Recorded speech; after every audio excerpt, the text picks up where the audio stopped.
Oh, I am here. Hello. Oh. It took me a second to load in. It's gonna be one of those days. God. I like this, I got this cute little Christmas jacket. Ta-da! From, what's the name? Drakton Knight. That's really cute. But the problem is because oh my god, my monocle. Just, put that back on. Because my jacket is so big. None of these cute little things ever work quite right for me. It might look alright when I'm in the corner. We'll see. We'll see.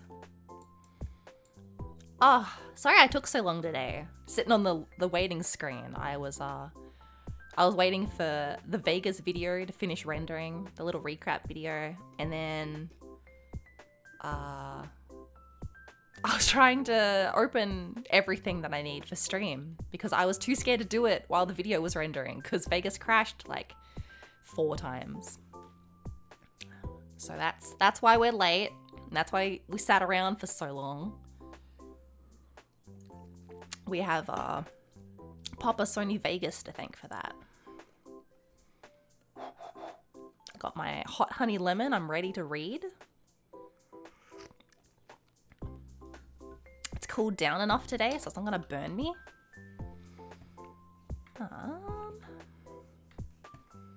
I'm just looking for... oh my god, not like that. My display capture.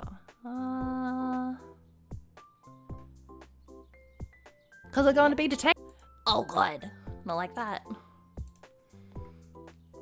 That's my last one. We need the new one. Beacon Pines 2.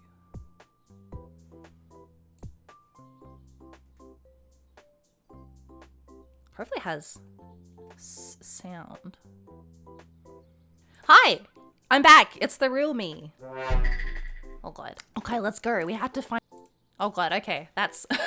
Did you hear that?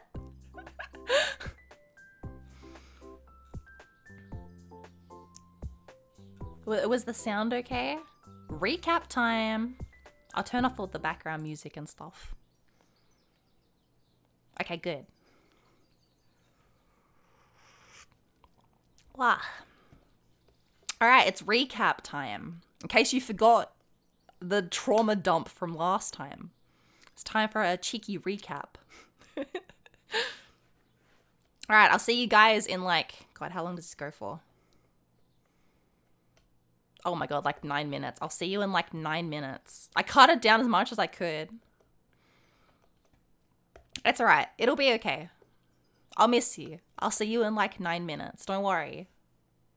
Be strong.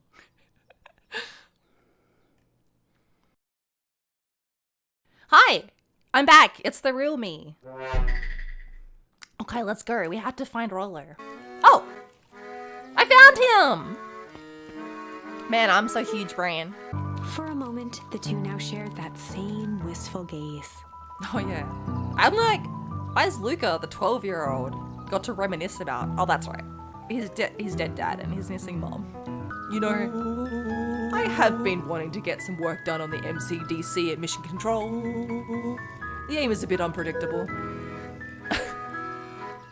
Okay, so that's a small callback to in the last timeline. The MCDC is like a projectile they have on top of the cubby house, the tree house, to shoot at people. And when all the clipboards showed up, I tried to save the little mutant face boy by shooting them, and it didn't work because the aim was off. Rollo sends his regards. Well, there's always next year. Sadly, this was untrue. What? It was something the boys couldn't possibly comprehend. Something as old and cruel as time itself. Is this game Eldritch Horror?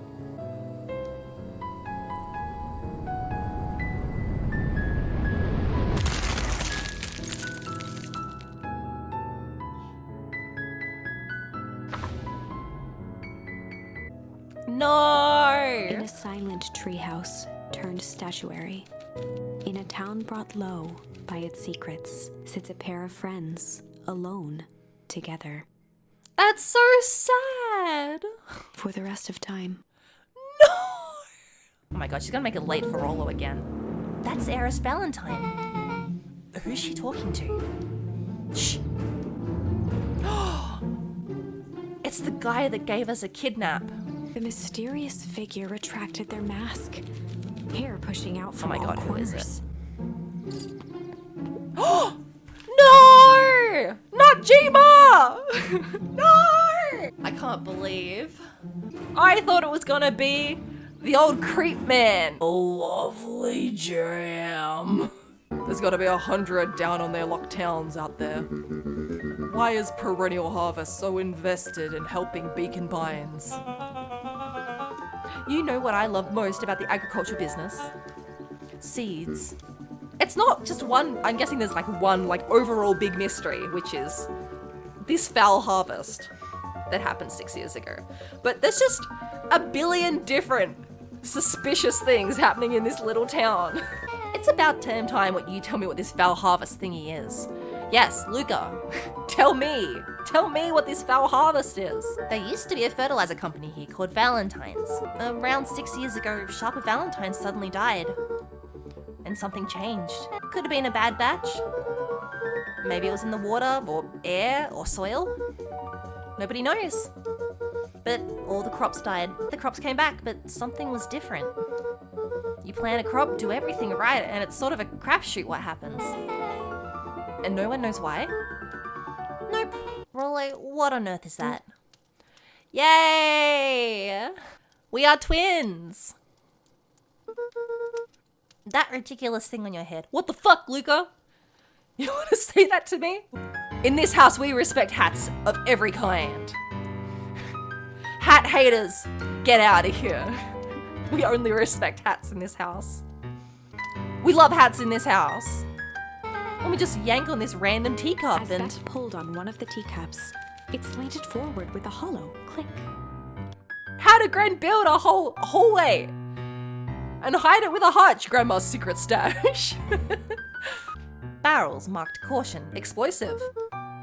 And jam jars? That's enough jam to feed the whole town. What kind of incendiary jam is your Gran making? Whoa. Festival. Uh-oh. What was that? And so, it is with a happy heart that I can proclaim... He raised his hands up to the heavens. Oh my god, what's the sign gonna say? Our harvest awaits! Oh. The end. The end. There's that ice again! Whenever I think we're getting close, it comes along and ruins everything! Right? Maybe we should just quit? Maybe you should just close the book, walk away, and never think of me again. Alright, peace. Damn, she's dramatic. It's alright, girl. Chill. Have you ever seen anyone actually use this thing? I didn't trust this telephone box. The first time we walked past, I went, why is that here? They were like, Perennial Harvest put it in. I was like, wait, that high-tech future company put in an old-timey phone box. Great. Now what? I guess we... The inside of Uh-oh. Oh my god! Shit. It is him! Luca, I need you to know this. I need someone to know this. One day, Sharper Valentine comes to us. Says he's got an opportunity. He'd found something he didn't quite understand. And he was willing to pay us both handsomely to help him understand it now and then. Classic sidekick into villain plotline. Walt loved being righteous, almost more than he loved his family. He was wrong about one thing though. When he begged me not to take Valentine's offer, he said, Joseph, if a person says yes one time to Sharper Valentine, he'll make sure they keep on saying yes to him until the day he's dead and gone. He shook his head wistfully. Sharper's long gone, but he's still got me saying yes. Nuncreed grabbed Luca by the shoulders. His eyes were frantic. You need to tell me what she's going to do right now. She doesn't understand what she's messing with. I don't know. She had a map with a mark on the fountain in town square. The fountain? But why A would... jolt of realization struck Mr. Nuncreed. She knows about the source. What the heck is the source? If she tries to destroy the source, it could catalyze and... Dear God, she's going to freeze us all. It is the fountain! You all need to run. Run where? Anyway, away. As far away from this town as you can get. Head west and don't look back.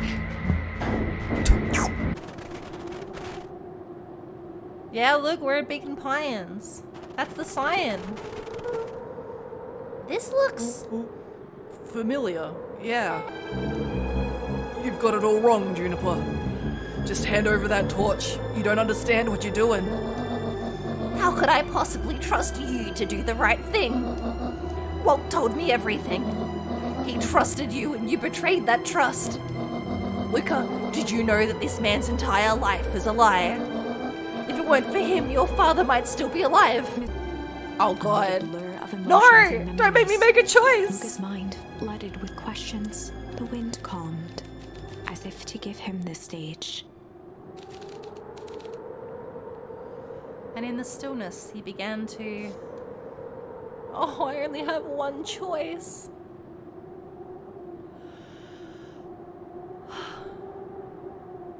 This is never good. This is never a good sign if we only have one of the charms. Ba-na-na-na.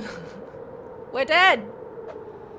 You've killed us all, Jima! And exhilarating thud. Where the absolute fuck are we? What is the source? Where are we? What's this weird ghost town version of Beacon Pines? Jima.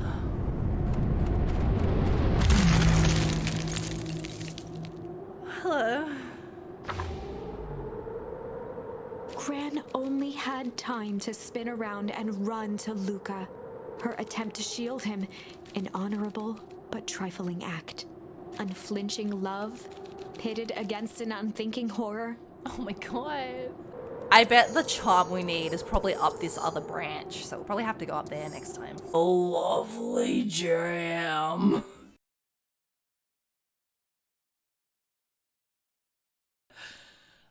Lovely jam. I thought that was a good way to end it. Oh, I've realized I'm gonna have to get rid of this this jacket. I think it's gonna take up too much of the screen. Rip Crimble jacket.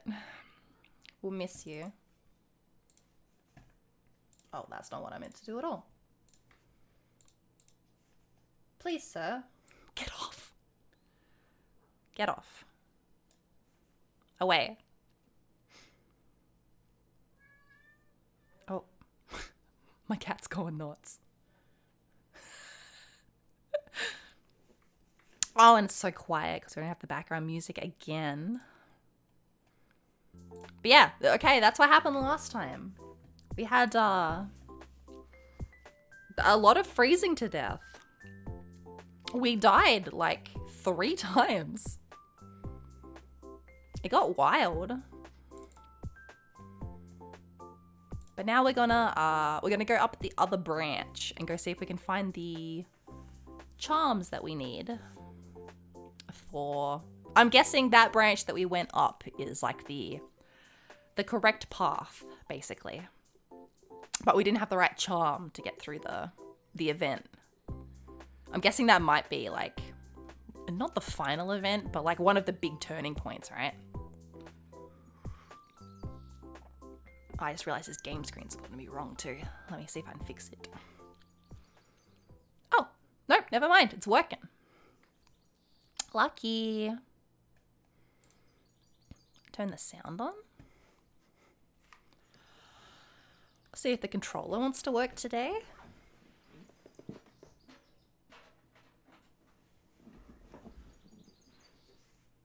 Maybe. Aha. Man, yeah, that was a weird one last time. Oh my God, they're gonna make us watch it again.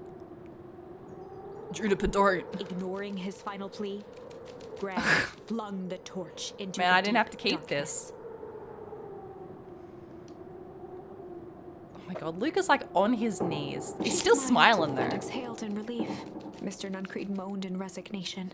Grant's just like, yes, I've done it. The torch echoed as it ricocheted down the hole, punctuated with a thunderous thud.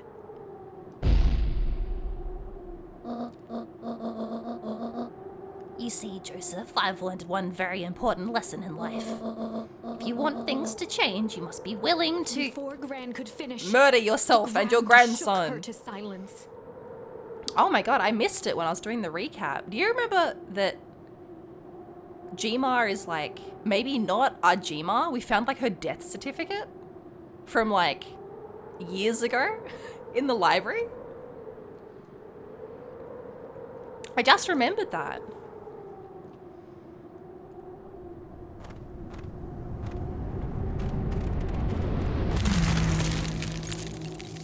The sound. Whom.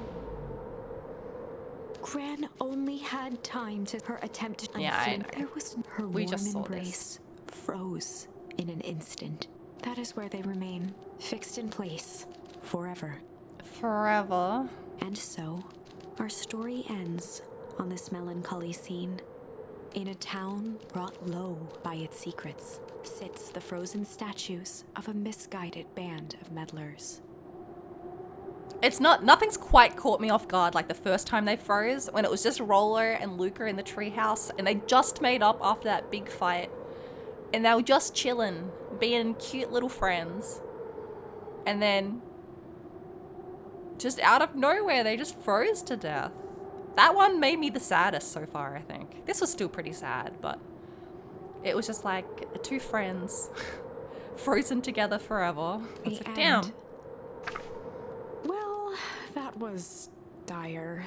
She seems much less upset this time. On the bright side, we finally figured out where all the ice is coming from. Now, Yeah. we just need to find a way to deal with a mystic, unfathomable force of nature. I mean, is it natural? Like, I guess the freezing part probably is, but like...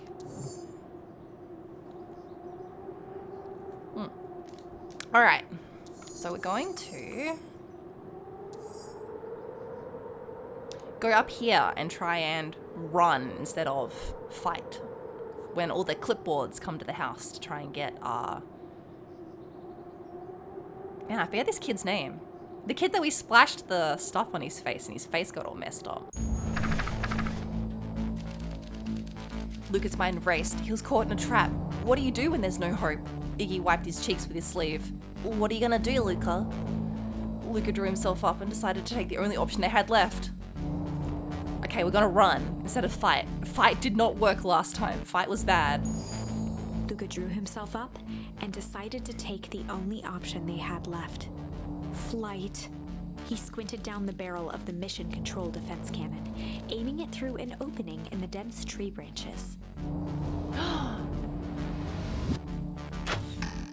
Yeah, He looked up nice. with surprise Clever. as it struck true and taut.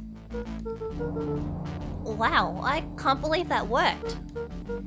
Hey, Mr. Kerr. We'd love to hear your thoughts, but I'm afraid we have places to be. Come on, Iggy. See ya, jerks.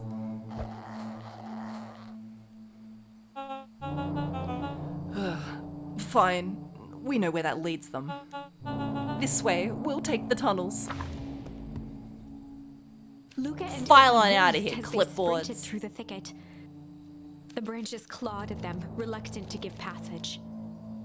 After what felt like a marathon, Luca stopped in his tracks as they reached the clearing. What the? That was all he was able to say before Iggy slammed into his back. The boys tumbled down a steep decline and crashed with a wheezing thud on a surface as hard as ice. I'm trying to think. This is the timeline when Rollo gets kidnapped, right? He's in that, we know he's somewhere underground. I thought it was going to be down where that telephone booth goes, but maybe not. Because that looked like just a little room. I guess one of those other tunnels that we didn't go down. In fact, it was ice. Oh god, not again. Chapter 5. Signs. They stood silently, catching their breath. The sky was like sapphire. With each breath, a plume of steam escaped from Luca's lungs. Let's keep moving.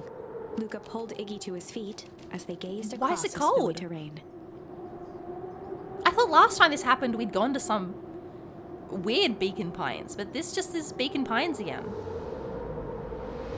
We didn't go through a tunnel this time. That was actually pretty badass. Uh-huh. I think we lost him. Are we up in the mountains? Well, I don't think so. If anything, we went downhill. Then what's up with the Winter Wonderland? All I know is there's no going back the way we came. Let's see if we can get our bearings. Follow me. Look at him swaying his little arms. Good thing he has that big fluffy coat on. I mean, if we go up here, it's like the dandelion field, right? No, this is the grave site. Luca? Luca, are you there? Luca had almost forgotten the walkie-talkie he was carrying. Oh. It's Kerr? I thought it was Roller. It's that bozo Kerr. I hope nothing bad has happened to you out in those woods. Luca looked at Iggy with hesitation. No need to be rude. With a resigned sigh, Luca responded. It seems like the only dangerous thing in the woods is you. He speaks, the young man of the hour. Now, how in tarnation did you end up with one of our radios? Just lucky, I guess. Boy howdy, you Van Horns are full of surprises, aren't you? You knew my parents? I never had the honor of meeting your father, but your mom sure was a handful. Oh my god, not my missing mom.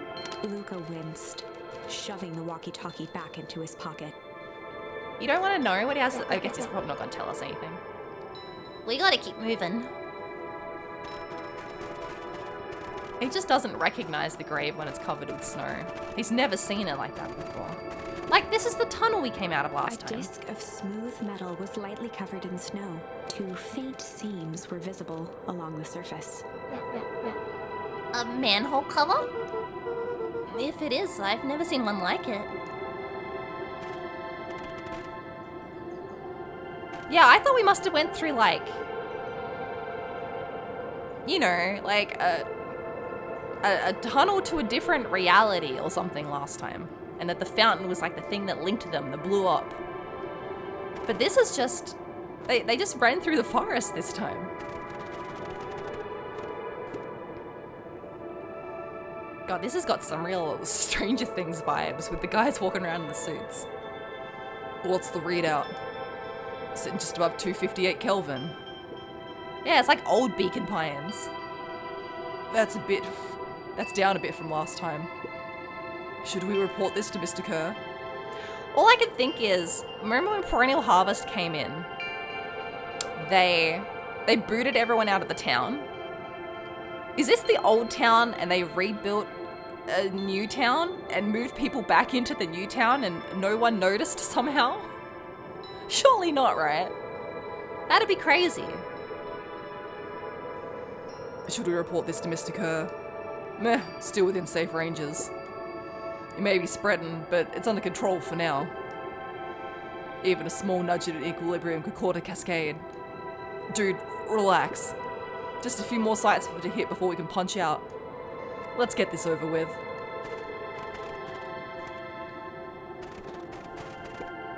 And the tanks on their backs are like filled with that green goo. What's all this? Hard to say with all the snow. I think it's a town sign. I can almost make out the letters under there. What town could this even be? There couldn't be another town this deep into Weepwood. I'm looking at evidence to the contrary. Let's figure out what we're dealing with here. Step 1, snow's gotta go. I'll see what I can do. Alright, I gotta find something to throw, I guess. Oh god, I like that. Aha! Snowballs. Welcome to Beacon The Pines. boys stared in disbelief. Who at could the have sign guessed? That now clearly read, "Welcome to Beacon Pines." This doesn't make any sense. We're in Beacon Pines? How's that possible? We ran away from town. How did we get back here? I guess we got turned around. Where did all this snow come from? Well, it's been colder than normal lately. That's a pretty big difference between sweater weather and this Arctic hellscape. And the puddle we fought at before, it was cold too. Maybe all of this leads to one source. You think it's related? What the hell's going on? We're gonna get you some answers. Let's keep moving. Should have just picked up a snowball for the road. The fencing glistened, each chain link encapsulated with a translucent layer of ice. Looks like the stuff they put up around Weepwood. The stuff who put up? Well, I don't know. Oh god.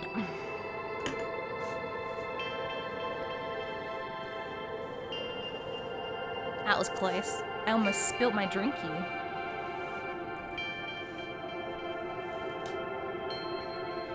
Wah.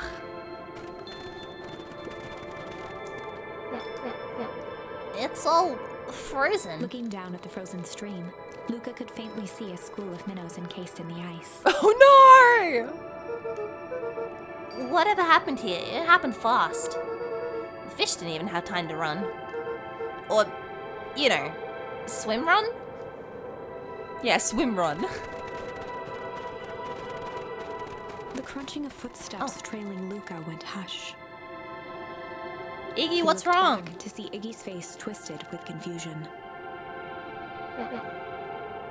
Everyone's gone. What? There's nothing here but more snow. There must be an explanation for all this. We have to keep looking. You can look all you want. I quit. Iggy, we have to keep going. You don't get it, do you? This isn't one of your pathetic Hank Atomic stories. We aren't going to save the day. We aren't going to save ourselves. My face is mangled. The town is destroyed. And everyone we've ever known is gone. We don't know that. We can't just quit. Do whatever you want. I'm done. Iggy, it's gonna be okay. Luca peered upward at the darkening sky. Yeah, look, the Perennial Harvest building isn't here, so it's not our Beacon Pines. I bet this is the old town, right? I don't understand how when they moved everyone back, no one noticed. He let out a long, foggy breath. Faintly, Iggy began to cry. Oh my god. This is a real bummer. Seeing Iggy in such a pathetic state gave Luca a sense of compassion and more than a little guilt. It is getting pretty late, I think. Probably not a good idea to stumble around in the dark anyway. Luca allowed himself to collapse next to Iggy. Let's just rest for a bit. The boys huddled together for warmth and comfort. If not for exhaustion, their minds would be racing, trying to make sense of the events of the day.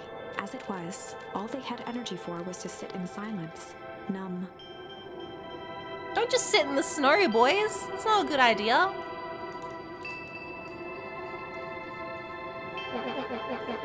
The way the snow covered everything over. It's kinda calming. Yeah. I haven't had time to say it, but thanks. Huh? For getting us away from those creeps. I sort of froze up back there. Iggy, I should be the one apologizing. This all happened because I lost my temper. Nah, that's Bill Hockey. First of all, you didn't know what that gun could do. You didn't, right? Of course not. And second, stop with this baloney about losing your temper. But I did lose my temper. Iggy motioned sarcastically to his half-deformed face. Obviously. That's exactly what you should have done. Huh? I was being a horse's ass. You were supposed to be a horse's ass in return. That's how it works. Iggy, I'm having a hard time following. You wanted me to fight you? Of course! Jeez, you goody-goody types take forever to understand this very basic point.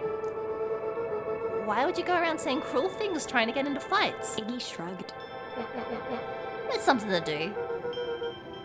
You're an asshole because you're bored. Sometimes I just feel empty. You wouldn't understand. You and Roll are always having a blast together. Laughing and calling that dinky little treehouse mission control. Iggy now wept openly. Perfect little Luca Vanderhorn. With his perfect little life.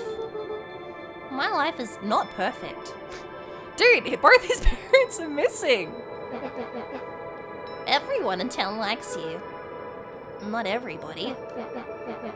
Hell, even that new girl hasn't unpacked yet. Oh, she already likes you. You have Tish. He wiped his nose with a sleeve. I love Tish. Tish is great. But she ain't exactly the world's greatest conversationalist, you know. Luca gave a warm chuckle. I get that impression. Iggy cleared his throat as he wiped his eyes. Huh? It must be raining out here.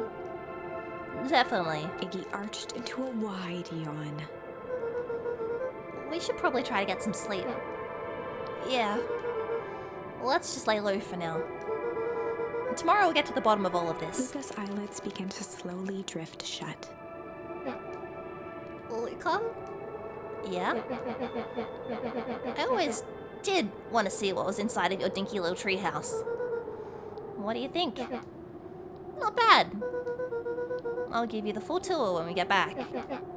You know what? That's all Luca could whisper before succumbing to sleep.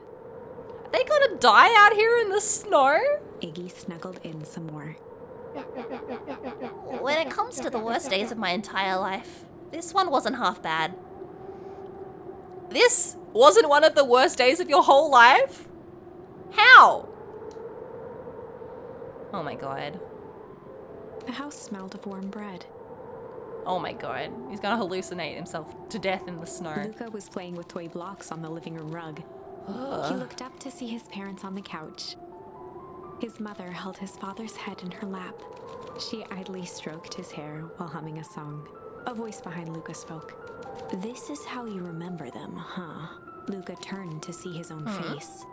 The doppelganger from his dreams, still clad in a yellow hazmat suit, still carrying a look of disdain behind empty eyes. What is happening? Aww, look at this perfectly cozy scene.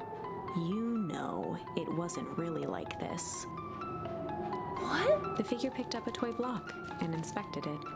It's amazing the facades that one can build given the right materials. Not that I blame us. These are a child's memories, all warm and fuzzy. You don't remember, do you? Luca snatched the block from the figure's yellow-gloved hand. Remember what? The doppelganger pointed to the couch. The last day we saw him alive. The day he chose to abandon us. Luca turned to look at his father, still lounging on the couch. That's not true. He didn't abandon us. The doppelganger waved his hand dismissively. Everything is true here. It's just a matter of what we choose to see. Well, let me show you. What? The world flickered and pulsed. Luca was sitting next to his bed, listening to his heartbeat with one of his dad's stethoscopes. The doppelganger limped into the room. No, we both know that's not how this went. He grabbed Luca's hand and guided the stethoscope to the floor.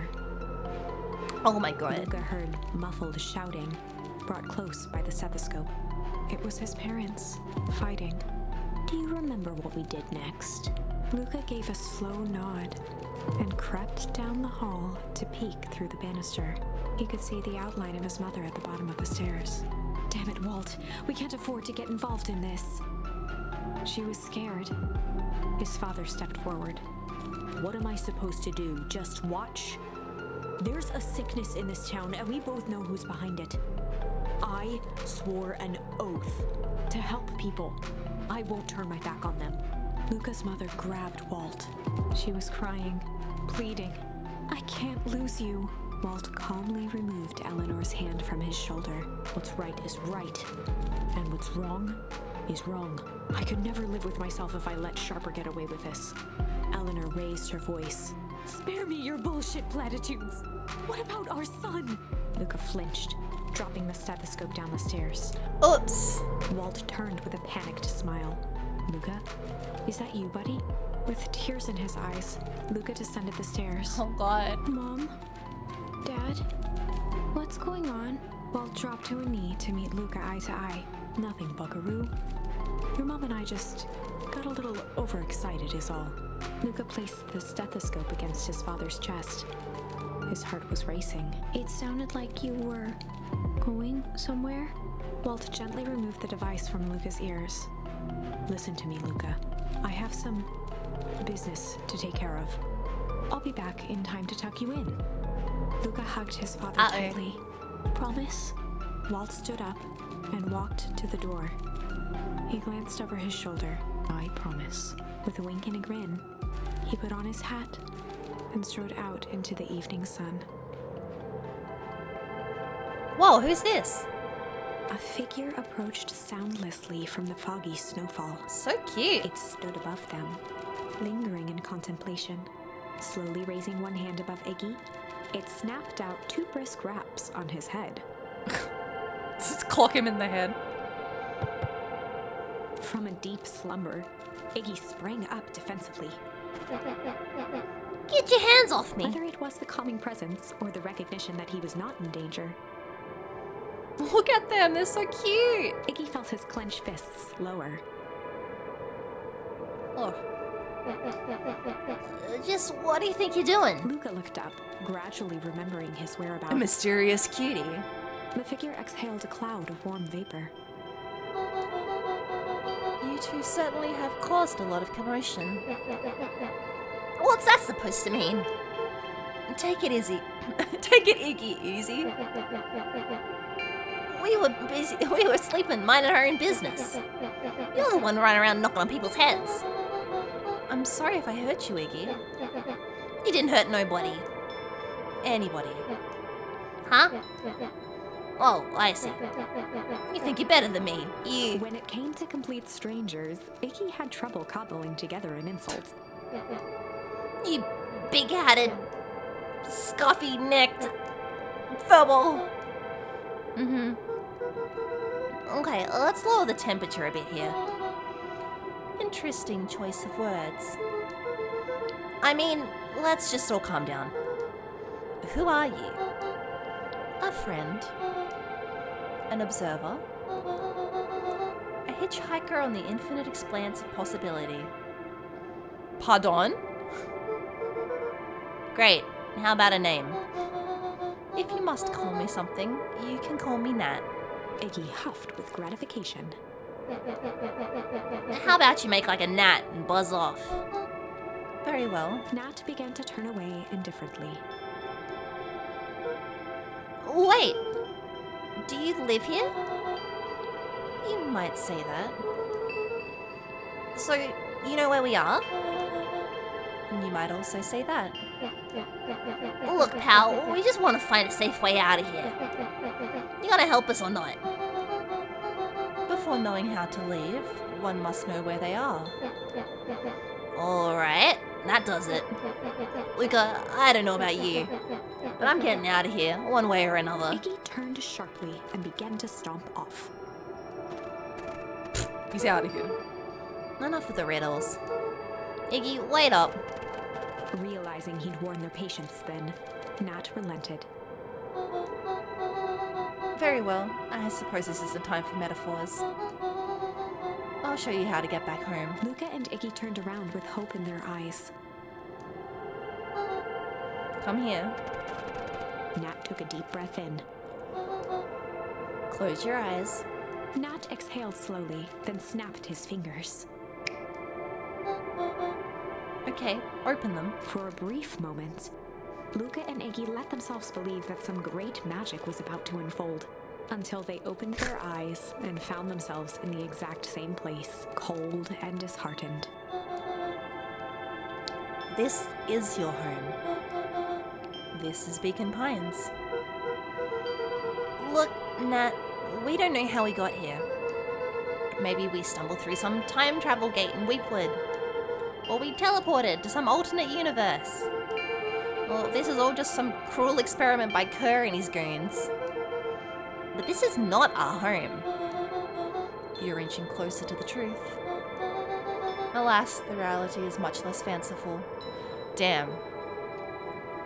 I feel called out because that was my exact. I was like, oh my god, we're reality hopping, but no. Just give it to us straight. So be it. As I said before, this is Beacon Pines. The original, true Beacon Pines.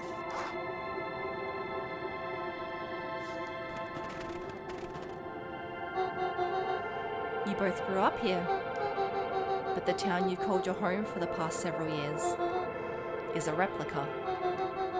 A remarkable achievement of engineering, to be fair, but a replica nonetheless. Well, that's impossible.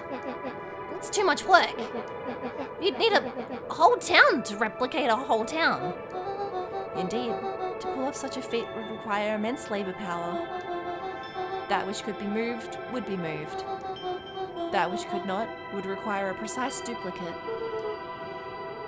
We would have noticed. Someone would have noticed. You'd think so, unless the auditing was impeccable. A mind-numbing attention to detail. As for the innumerable trivialities which complete the tapestry, well, you can leave that to this miraculous thing we call a brain.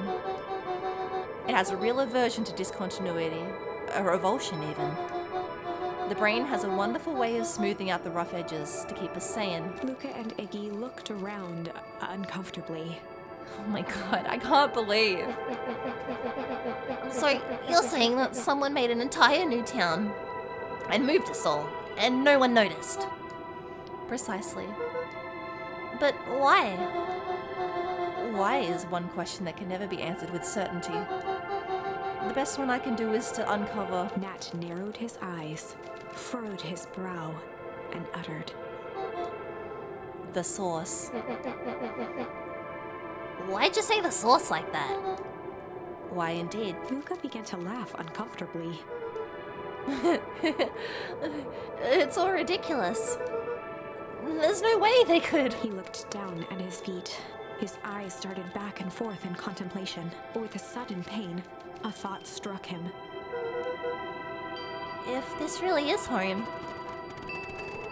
He sprinted off into the pale distance.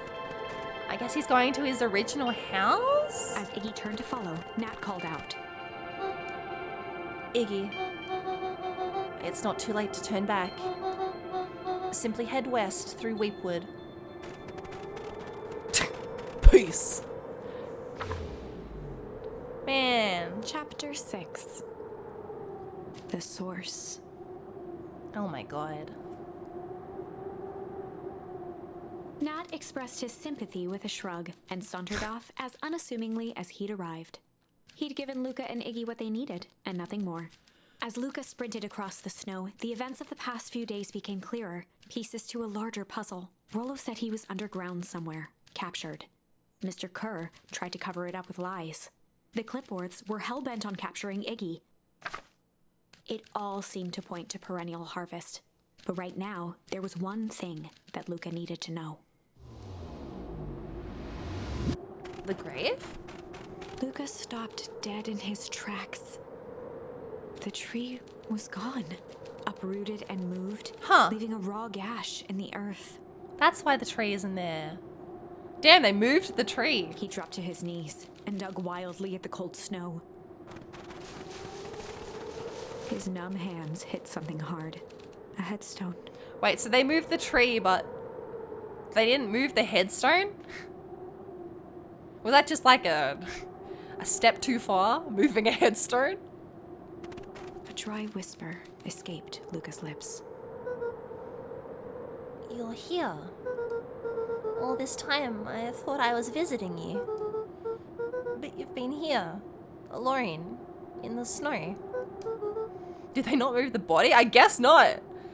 I guess disturbing a corpse was too far for Perennial Harvest. Dad, I'm so sorry. They ruined your favorite spot in the world. Our favorite spot in the world. Dad, what do I do? There was no reply, just snow-covered silence. Why'd you give me the slip like that? What if I couldn't find you, you jerk? Iggy finally noticed the tears welling in Luca's eyes and the snow-covered grave. Oh. Iggy, they stole his tree, Iggy. Yikes. Suddenly, they heard the crunch of approaching footsteps in the snow. Uh-oh. Jima? We gotta hide. Oh no, these idiots. 259k. Fall off distance still good. Dude, did you hear me? I said 259. Sorry. You ever think about what we did here? We saved a whole town of people. Doesn't feel like it sometimes. What about everything we left behind? That's the grave of someone with a family. The people who loved them will never know. The truth is He overrated. bent down to scoop up a snowball and lobbed it playfully. It's not the time, dude! Hey! Don't be such a downer, dude. We took this job to change the world. Yeah. Come on. It's almost lunchtime. Oh my god, he just dances out of here. Weirdo. Yeah, don't be such a downer about this forgotten grave. Here, I thought I was a jerk. These dinguses are out here literally dancing on graves. Luca stuttered through heaving sobs. I thought I was visiting him. I thought he was with me. I'm not gonna lie, that's a bad break. Here's some Iggy gave advice. Luca a solid smack on the back of his head. Hey, who's any of this helping? What? Sitting here in the snow, crying like some pushover? Who you helping? Iggy, look what they did. They lied to everyone. Blah, blah, blah. Luca Van Horn, you're a lot of things, but you ain't no pushover. Oh, what did I tell you before? When some jerk comes at you acting like a horse's ass, I should stand up for myself. Hell yeah. Kerr and his merry little band of clipboards pulled off this switcheroo for a reason, right? Nat mentioned something about a source. Luca wiped his eyes with a sleeve. Whatever's at the source must be awfully valuable to Perennial Harvest. Sure would be a shame if something unfortunate would happen to their precious source, wouldn't it? What do you have in mind? If it's small enough to steal, we snatch it. If it's too big to snatch, we smash it. What if it's too big to smash? Iggy flashed a mischievous smile and cracked his knuckles. I'm always up for a challenge. I'm gonna make this right, Dad. I promise. Let's do this. Oh, I don't like that. Well, don't worry, boys. I know where the source is. Let's go.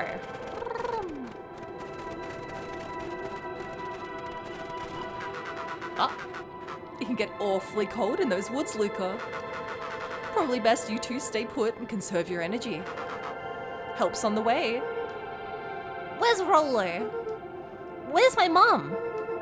Did you kill her? Oh, heavens no. Do I seem like a killer to you? Iggy and Luca shared a skeptical look. Well, do I? Oh, shucks. Now that hurts my feelings. Screw that guy. Yeah, screw that guy. Grab one of these snowballs, just in case. Wait a minute. If this is the original town, then that means... Iggy darted behind a large pine and began digging furiously. Huh? He emerged holding a shoebox with a crude skull painted on its lid. Huh? What's that? long story. So a few years back, I came into possession of some premium grade fireworks. Not the wimpy firecracker stuff they give kids. The good stuff. So why did you bury it under a tree? That's the long part of the story. You and Rollo were doing chores at Rollo's chicken coop. And you guys pissed me off for some reason or another. Luca rolled his eyes with realization. No, you didn't. Iggy stifled a chuckle. Yep. I just wanted to give you guys a little scare. But like I said, these were some primo fireworks. So I might have underestimated things. You blew up the chicken coop? I prefer to think of it as an incendiary redecoration. Sorry, but you should have seen the looks on your faces. Rollo got grounded for months. Which is why I needed to stash the evidence and lay low. So I buried him under that tree. When I came back for him later, they were gone. I figured some grown-up found him and tossed him. Iggy triumphantly raised the shoebox. Turns out, it wasn't the fireworks got moved. It was us. Unbelievable. Amazing. Are we gonna just toss a firecracker into this hole? Do you think this is a game? Newsflash, boyo. You're not a hero. You're a little brat who's in way over his head. A hero is just someone who refuses to give up. Comics these days are rotten children's brains. Everyone thinks they're a spaceman superhero. I was always partial to Hank Atomic myself. Is that so? Do you really think you have a chance against us? You have no idea how powerful we are. Prepare for blast off, loser. Uh-oh. Uh-oh. This time we're gonna freeze the town and kill everyone. Crooked. Just like this whole stinking place. Oh my god, good thing I clicked on that. Is there any other stuff I missed? Probably not, right? Probably not. Now I've got to walk up to everything and check.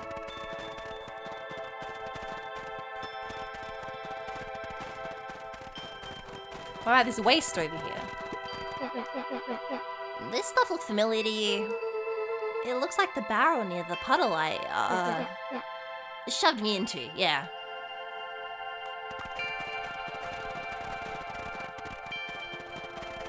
Oh, look at these fishies in the water.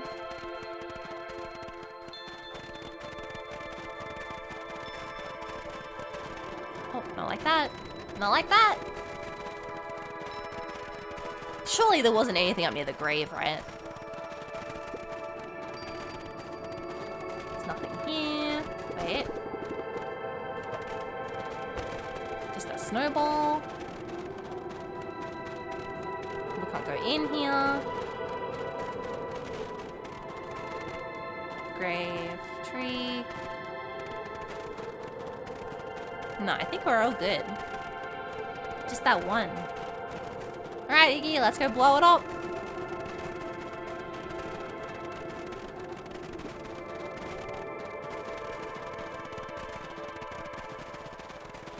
I can't believe they moved just crooked. I can't believe they moved the whole town. Insane. Alright, toss her in. Luca and Iggy inched up to the edge of the hole with bewilderment in their eyes. Arctic air breathed out of the cavern in heaving gusts. Echo! Echo! Echo! Echo! Echo! Whoa. I can see why they wanted to move us all out of town now. But why would they dig a giant hole in the ground? I think this is it. This is the source. It's a dang hole. How do we smash a hole? Uh-oh. Push him in! Oh, it's much more than that, my annoying little friend. Kerr. Where's Rollo? I wasn't lying before. He's safe. Well, safer than you two at least. Drats, it's cold. You just had to drag me all the way out here, didn't you? It really is something, isn't it?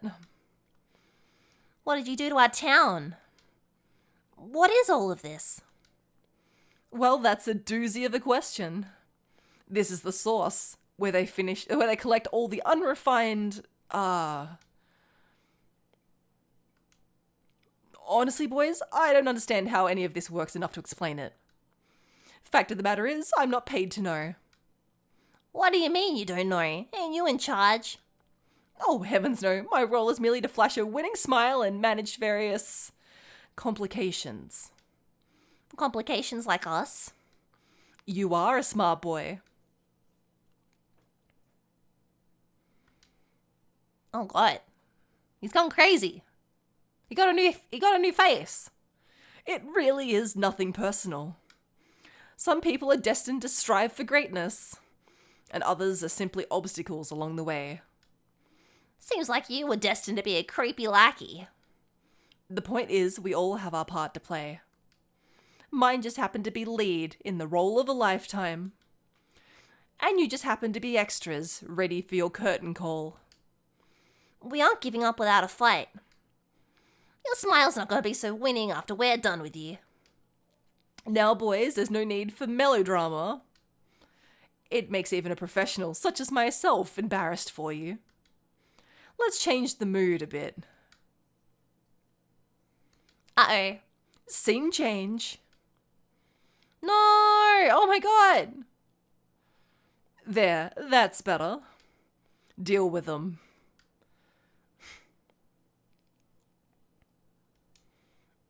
Why are you smirking?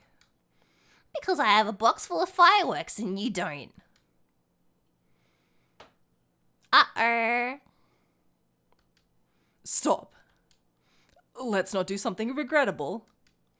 Joke's on you. Regret's one of my specialties. Out of curiosity, what would happen if I threw these into your precious hole?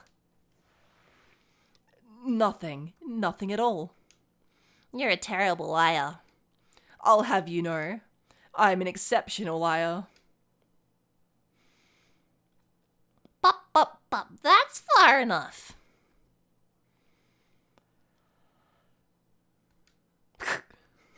Stop, you fool. Call off your goons.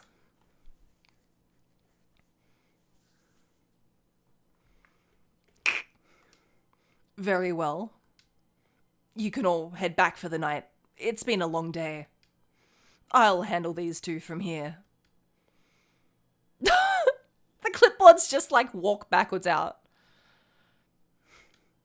It's just us now, Iggy. You can put that down. What, like this? Uh-oh. Uh-oh. No! Oh. Whoa. Oh my god! Oh my god!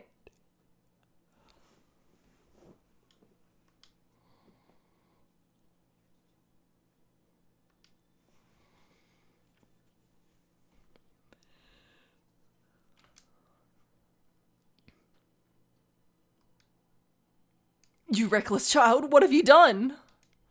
Luca, listen to me. Hold on tight and use the walkie-talkie to call them back. How? What channel do I use? It doesn't make a damn difference, they're always listening. If you do that, the clipboards will just haul us up and snag us both. The only way you get out of this is if Kerr's out of the picture. Just let go and save yourself. If he lets go, we both die. I don't want to die, but seeing the look on your face almost makes it worth it.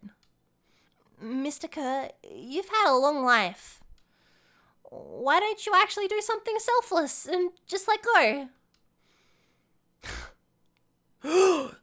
Long life? I'll have you know I can still play 25. You should have heard me sing the part of Phileas Young. Oh my god.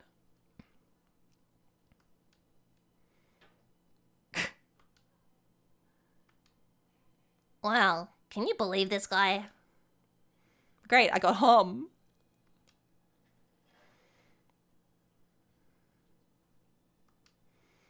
Kurt, just let go. No can do. If you want to save your friend, you'll have to save me too. Luca, look at me. Oh my god, the singing just kicked in. It's okay. You aren't going to kill your friend like that, are you?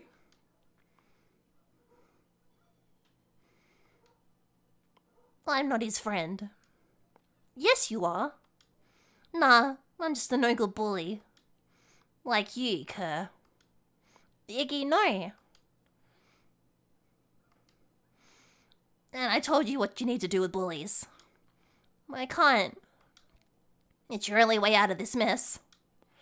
2 birds with 1 stone. It makes sense for us to fall together. Wackadoos travel in packs. Luca, let me do this.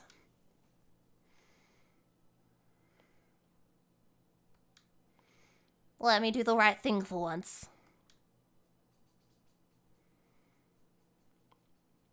Oh no. I can refuse.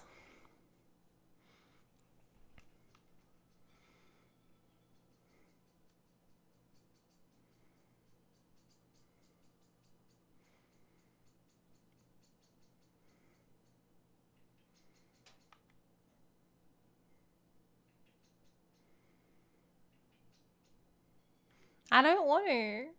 What a choice.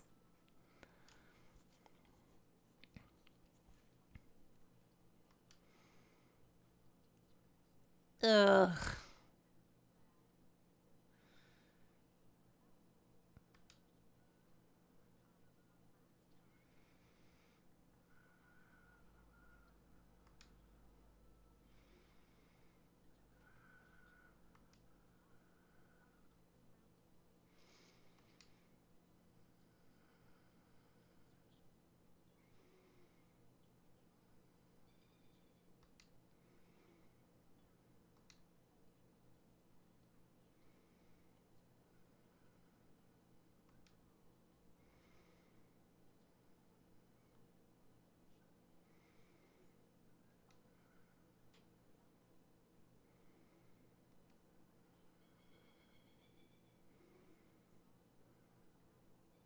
Oh. Oh no. How strange. The audio turned off for some reason. I'm so sorry. No, she's just been chatting. I don't even know what would have done that.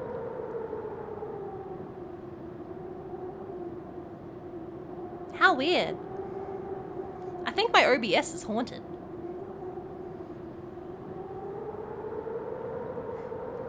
How long's it been out for? How strange.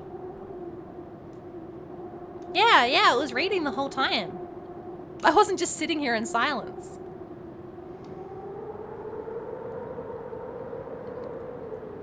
The end. Oh my god, I can't believe we're supposed to kill Iggy. I think this was one of those times where doing the right thing was the wrong thing. Well.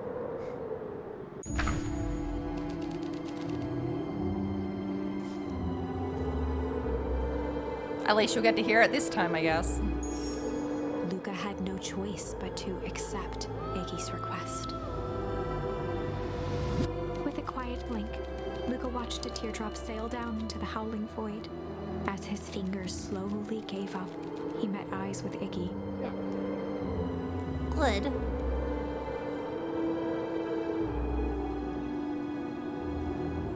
The 2 silhouettes were swallowed by darkness. No.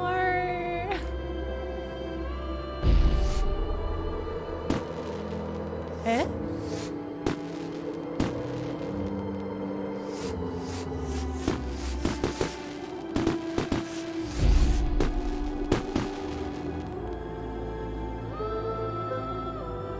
Hell of a goodbye, Iggy.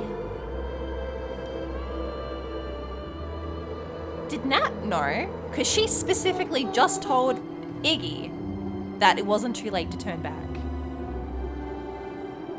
Luca, you should really step back. What? Quickly.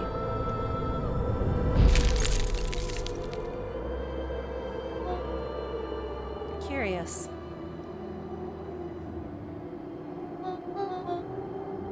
But of course, those fireworks of Iggy's must have been just the right amount of energy. We should get out of here before Perennial Harvest arrives. Not until you tell me what just happened. Your friend's sacrifice just saved this town. For a little while, anyway. How? Tempest liquamine is a peculiar substance. It can change the relationship between matter and time itself. But doing so requires unfathomable energy. In a closed system, that energy can only come from its surroundings. A useful side product of this property being, by adding precisely the correct amount of energy to it, one can create a cryogenic cascade. So the gunk makes things cold and the fireworks made the whole freeze over. That's one way of putting it, yes. As dumb luck would have it, the fireworks weren't strong enough to generate a runaway reaction. I shudder to think what would have happened in that case. We have some idea what that would look like. We sure do! It'll take them a good while to safely break through and access the source again. If you know all this stuff, why haven't you been helping?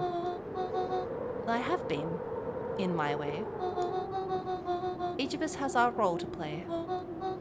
Iggy's role, it turns out, was to buy us precious time. Mine has been to observe and wait. Wait for what? You. Me? Why? What's my role? A fierce twinkle flashed in Nat's eyes. Luca Van Horn, you were going to save the world. With a My chuckle, God. Nat turned and walked west.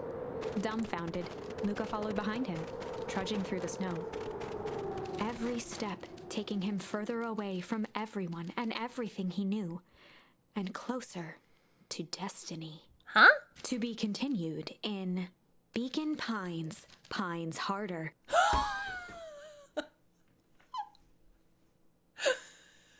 Beacon Pines, Pines Harder. No. Oh, God. Revenge served cold. Second time's a charm? Wait, that's it? This ends with a crummy cliffhanger just when it was getting good? I was even starting to like Iggy. No way. I refuse to be associated with some never-ending parade of sequels. Let's go back and find something more definitive. Oh my god, what an artwork.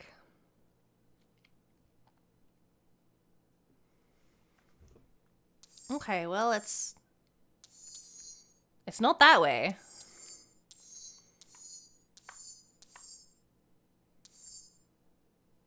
We can choose to hum here now instead of cry.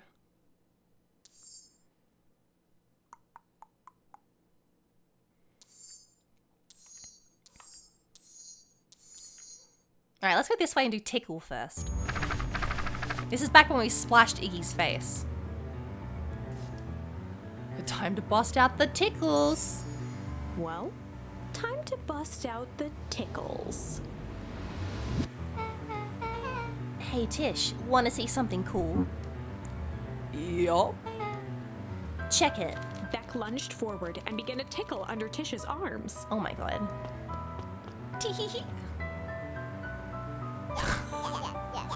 What the? Tish, is she tickling you? Yup. Yup. Yup. Tears began to form in Tish's eyes as she gasped for breath between gales of laughter. Yup. Yup. Yup. Beck redoubled her efforts until Tish finally had had enough. Yup. What just happened? She seems nice.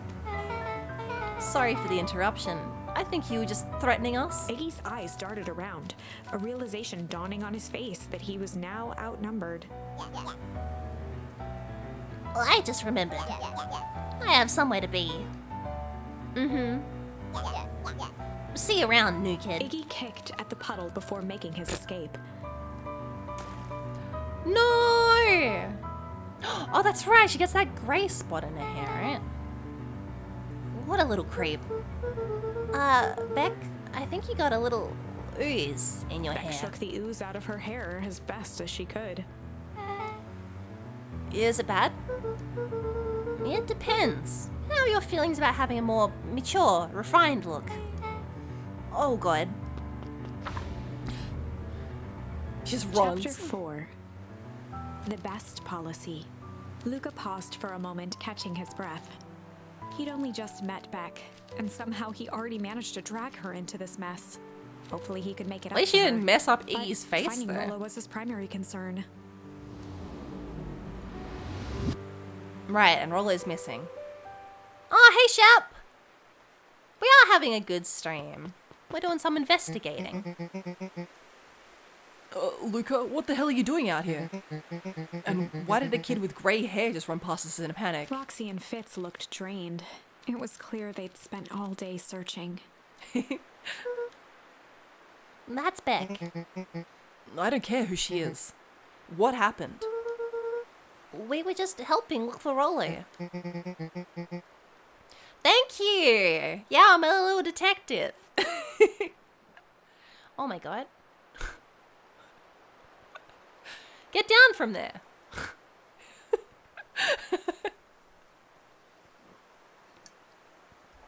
Luca, I need you to start telling me the truth. Roxy's temper could often be dismissed as the impatience of an older sibling, but this was the most intense Luca had ever seen her. Her eyes were wild and unfocused, looking straight through Luca. We're running out of time. In a torrent of rambled words and tears, Luca broke down. Rollo and I weren't just playing in Weepwood yesterday. We were investigating lights at the old Valentine warehouse. But someone was there in a strange suit. And we hid in a dumpster that had a heavy bag dropped on us. And I think it was a body. And so we ran, but we got split up. And I ran home. And it's all my fault. And now my best friend may never come back. Wow. Just wow. Roxy, still exhausted and angry, softened briefly as her eyes hunted the ground in thought. With a determined sigh, she looked up at Luca. It's not your fault, Luca. Rollo's gonna be okay, I promise. Roxy drew herself up. I'm gonna fix this. Luca, go home. But I want to help. This is too dangerous for a kid. I can't just sit around. I have to do something. Roxy tried to think of the safest place to send Luca. You go back to that little tree house you two like to play in. Wait there in case Rollo shows up. Sound like a plan? Luca wiped his cheeks and gave a quick nod. You did the right thing telling me the truth. Now scoot. Peace, I'm out of here. You really believe his story? What other option do we have? Things have been strange around here leading up to the festival.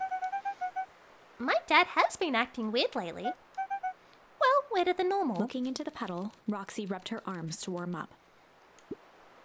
Why is it so cold here? This place gives me the willies. All right.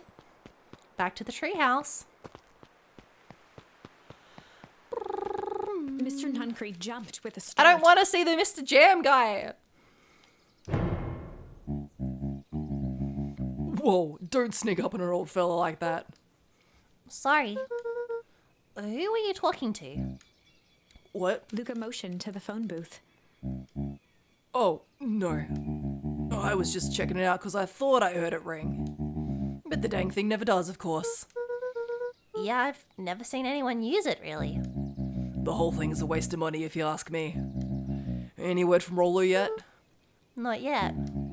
Long time for a boy to lose his way. Rollo knows these woods too well to get lost. I suppose you're right. Silly boy's antics have this whole town worried sick. Why is the music so intense? What's happening? What's the Jam guy gonna do? Antics? We all know Rollo likes to play his little pranks. You think this is a prank? What other possible explanation could there be? He's not playing a prank, and he didn't get lost. Someone took him. I know it. How would you know that? Unless... Luca, is there something else that you know? Mr. Nuncreed gently placed one of his substantial hands on Luca's shoulder. Oh, Dang it, boy. If there's something you know, something that could help your friend, you need to tell folks. Luca peered up at Mr. Nuncreed. Kind eyes warmed a stern face. Eh? There was a deeper emotion hiding beneath it all. It was subtle, but Luca could sense something eating away at him.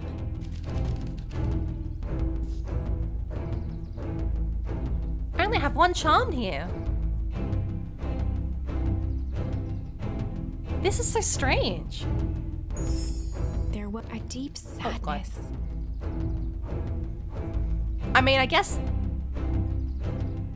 this is because he betrayed Luca's If dad. Mr. Nuncreed was that worried about Rollo, maybe he could help.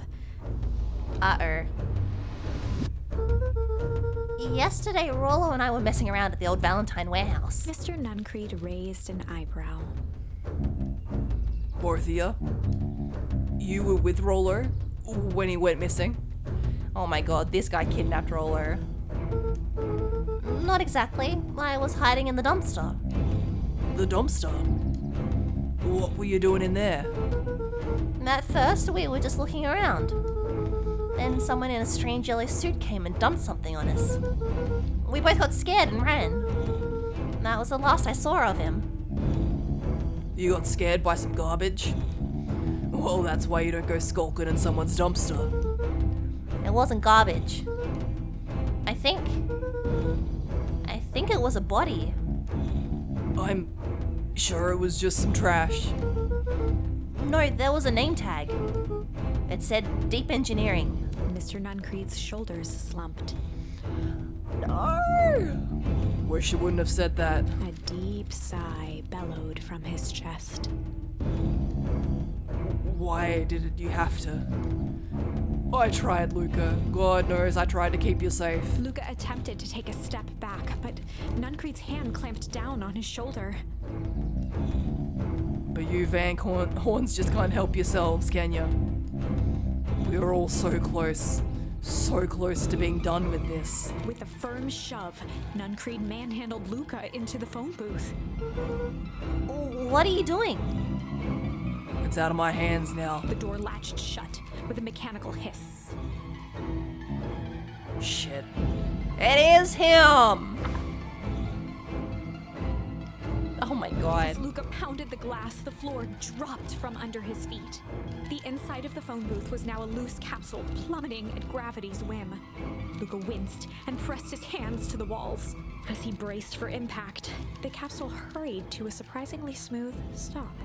He felt a cold rush of air and opened his eyes with hesitance. Two large figures in hazmat suits occluded his view. Luca heard the deep, resigned voice of Mr. Nuncreed over an intercom. He knows too much. The end. Oh my god. Wait. No. This isn't the end. I know there's still much more. Yeah, you're right. We've been further Somehow than this went wrong. Okay, let's try something else. Oh my god, look at him slamming the little boy in there. No!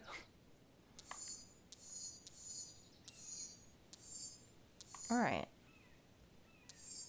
I mean, this is the big one, but let's go do this first. We can chill with this guy. Chill. They'd run the classic good cop, chill cop interrogation. I'll handle this. Just gotta play it cool. Luca walked calmly to the light switch, flicking it off and on a few times. Mr. Tolliver shook his head, gathering his wits. Golly, I sure got my bell rung. He looked over to find Luca, who returned a calming grin. Sorry, Mr. Tolliver. This was all a big mistake. Luca, what's going on here? Why do you have me strapped down? No one's fault, really. Rollo just got a little startled. Rollo's here? Rollo and Beck emerged from hiding to give a timid wave. Well, alright. Mistakes happen. You kids gave old Haram a good scare. Just get me out of these ropes and we'll call it even. Luca glanced over to Rollo and Beck, who replied with skeptical looks. Mr. Tolliver, why are you in my grand's basement? I'm here to help, of course. Help with what? What's my gran up to? If you'll cut me loose, I can show you. How do I know we can trust you? Mr. Tolliver exhaled with disappointment. Luca, have I ever done wrong by you? No. And since your grand moved to town, haven't I been nothing but welcoming? Yeah, So why would I turn my back on your family now? it's just... all this stuff seems pretty weird. My gran's very shady. A board with names of people from town. An archive of my dad's old disturbing patient notes. Luca gestured to the corner. Barrels of explosives? I can explain everything. You just need to untie me. I don't think I need to untie you for you to use your mouth, sir. You kids deserve an explanation. Luca looked again to Rollo and Beck. This time they shrugged. Luca began to slowly loosen the bindings. You better not. Mr. Tolliver gently rubbed his wrists. That's a good lad. This'll all make sense in time. Are you gonna run? He edged imperceptibly toward the stairs. As It he was not spoke. imperceptibly. I saw it. You see, this town has secrets, Luca. A very dark past indeed. Before the kids had even noticed his movement, Mr. Tolliver was at the light switch. Oh my god, you kids are so stupid. A past that must be brought to... Punctuated his final words by flicking the switch and rushing up the stairs. light. Son of a... Beck darted to the wall and turned back on the lights. It was too late. Rollo confirmed what they all heard. He just locked us down here. Mr. Tolliver's muffled voice came from behind the door. I wasn't lying, you know. This is for your own good. You kids just keep tight down there. And let the adults handle They this. looked bewildered at each other. Idiots. Play it cool, huh? Not now, Beck. They heard the staccato thump of quick steps exiting the house. The kids looked down in resignation. This isn't how it goes in Hank Atomic. For some reason, they'd always assumed it was up to them to save their town. Luca opened his mouth, hoping to conjure some magical words to make this right. Only a hollow croak escaped. The end. What? Well, we certainly aren't going to find a grand resolution to our tale locked in a basement. Back to the drawing board. He's out of here. Well, okay, at least we know. I think that was Sly to get through that one. Alright, I guess we're gonna go home. Oh, that's where that branch goes. Alright, time to get back to this awful hole in the ground. Amid a blur of emotions and memories, Luca's mind flooded with questions. The wind calmed as if to give him the stage. And in the stillness, he began to hum. After the death of his father, Luca had trouble sleeping. Each night, his mother would sit at the foot of his bed and hum a gentle melody. It was the only thing that could calm his mind. The only thing that, however briefly, could make it all seem okay. Okay, I might be wrong here, right? You know how we were talking about his Gma being dead, right? Like we found, oh god, okay, we found the death certificate for his Gma, but his grandma's here, and we're like, how is this person not his grandma? I've just had a sudden realization about his missing mom and his grandmother that showed up just after she went missing. Do you think Jima is actually his mom and she got some of that green goop on her? And so she got old. And that's just his mom. Yeah, I'm fucking huge brain. Big brain. That melody pervaded every memory Luca had of his mother. I was like, why would he be humming? Like, why would him humming this thing that his mom used to sing to him make a difference here? And it could be because that's his mom. Shivering in the raw snow, he began to hum it out loud. You ready?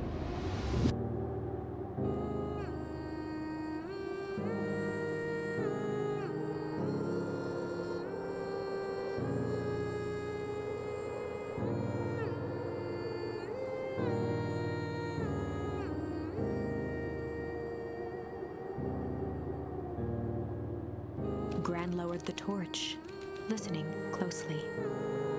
As recognition slowly set in, her heart sank. Those countless nights of consolation, the incomparable loss they shared together. She let the torch fall to the snow and sizzle out. A few steps toward Luca was all she could bear before dropping to the snow herself. Through a flood of tears, she began to hum along.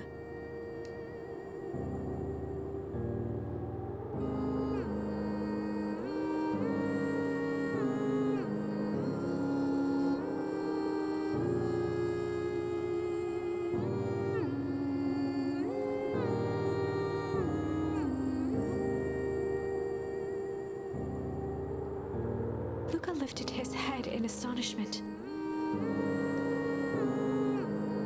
The last time he heard that melody was the last night he saw his mother. How do you know? I'm so sorry, my little buckaroo. Buckaroo? The only people who call me that are my dad and your mother. Oh my god. My brain! Oh, I'm so big brain! Oh my god! I'm earning my detective title today. Luca blinked through blurry, watery eyes, trying to see more clearly. He could just make out the impression of a familiar face. He peered across the snowscape at the woman on her knees. Something about her was undeniably his mother, only smaller, older, changed. Mom? That's right, buckaroo. Mom? Luca sprinted as fast as he could toward his mother. They held each other close, and the cold retreated from their bodies. Eleanor, I thought you were... Gone? You should have known I'd never abandoned my son. Eleanor looked down at Luca, tightening her embrace in an appeal for forgiveness. How? You're a smart man, Joseph. I thought you'd have pieced it together by now. You were exposed. Mum, I don't understand any of this.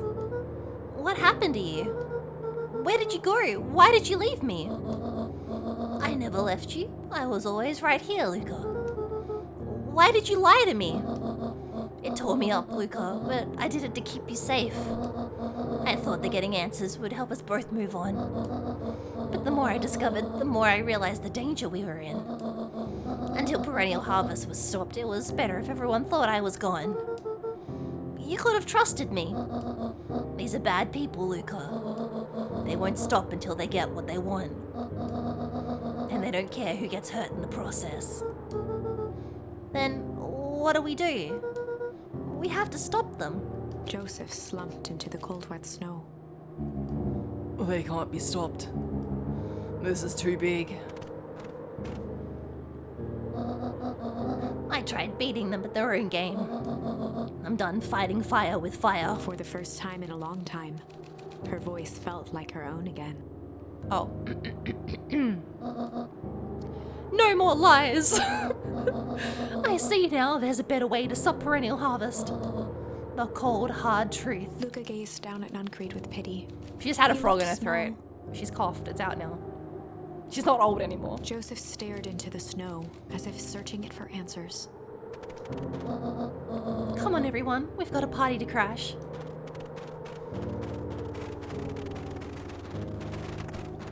Peace. Nice. Clap, clap, clap. We didn't freeze to death. Woo! You don't understand. He always wins. Chapter 9. The Devil You Know. All right. So Kurt, when we died to getting caught by him in the clipboards, when we saved him from the hole, Kerr was saying that he'd put in a good word with the founder. So I'm guessing we're going to see the founder of Perennial Harvest at some point. But they were talking about, I mean, it probably isn't cryogenics, but Nat mentioned the word cryogenic, and I'm just like, did Sharper Valentine not die? Did he just get frozen? 7 months ago, Huh? Eleanor Van Horn crept Oh, down okay. the maze of sterile hallways under Perennial Harvest. Oh my god. She My stopped mom's a in front spy. of the large steel door marked Deep Engineering. Who died in here? No turning back now. She raised a trembling hand. The stolen keycard worked as promised, and the door buzzed open with mechanical efficiency. She was immediately hit with the smell of disinfectant. It was some sort of laboratory. In one corner was a desk covered in papers. Across the room stood a tall metal pod with hoses protruding from its base. She rushed to the desk and began shifting through the piles of papers. They were experiment reports on something called Tempest Liquamen. Tempest Liquamen. There were dozens of them, every one stamped failed. Eleanor heard the sharp echo of footsteps approaching. She was out of time. What are they trying to do with it? Her eyes scanned the room, eventually landing on the strange pod. Muttering a curse under her breath, she dashed over and dove inside.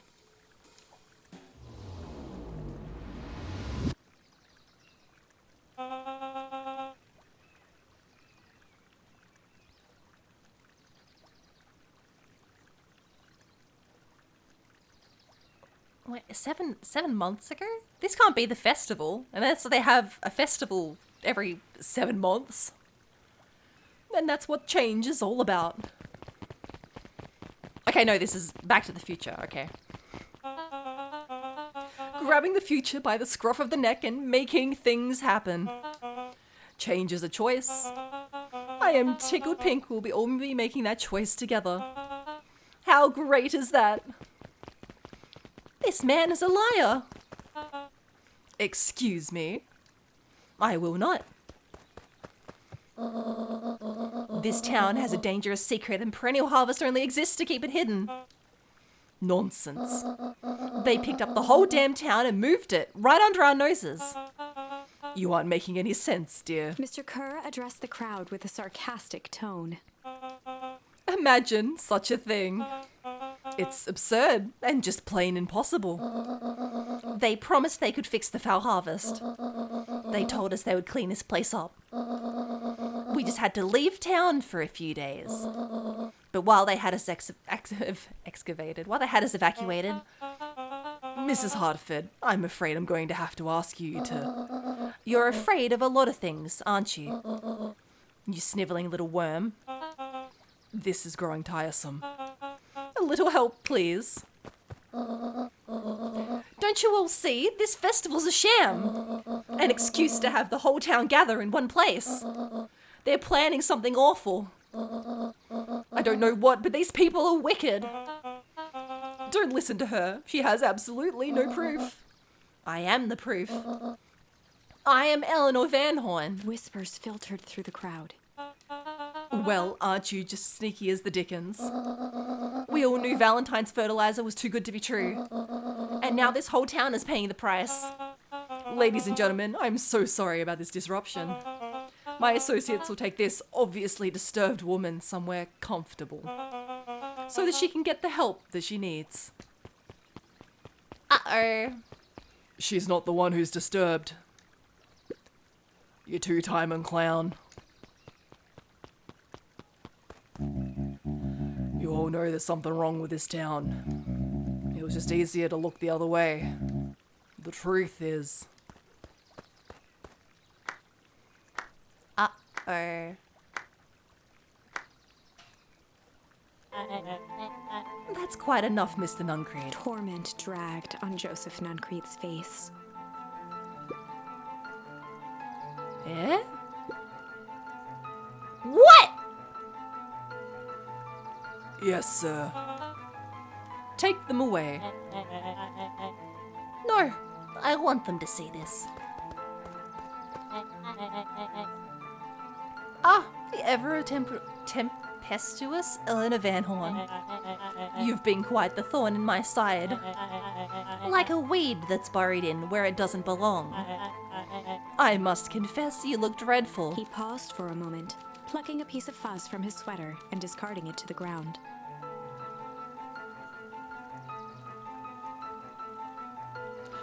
All I can think is that this is Sharper Valentine. That he's not an adopted child. That somehow he got the fertilizer to do the opposite, right? Instead of making him old, it made him young. That's gotta be it, right? Hiya! He's lurking. He's in the chat.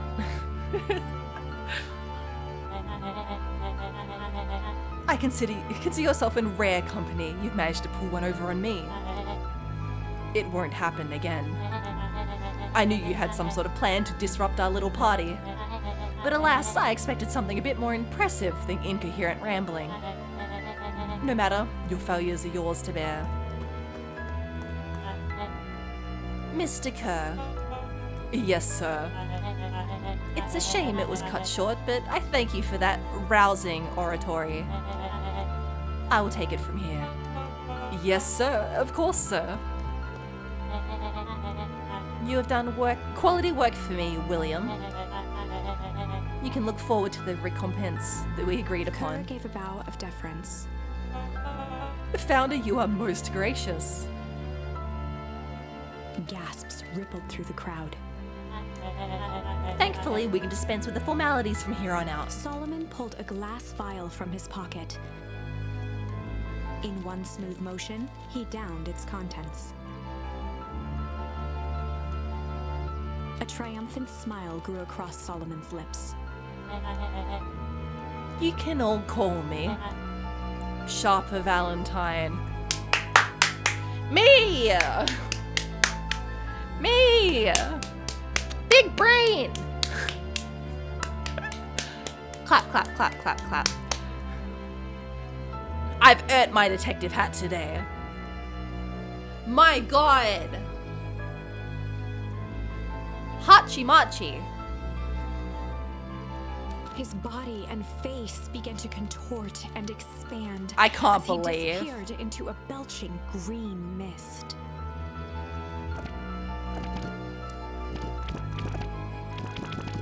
Ew. A hushed horror gripped the crowd. They Why is he breathed so a sigh evil about looking? change. This is a story about change. What? No. Oh my lord.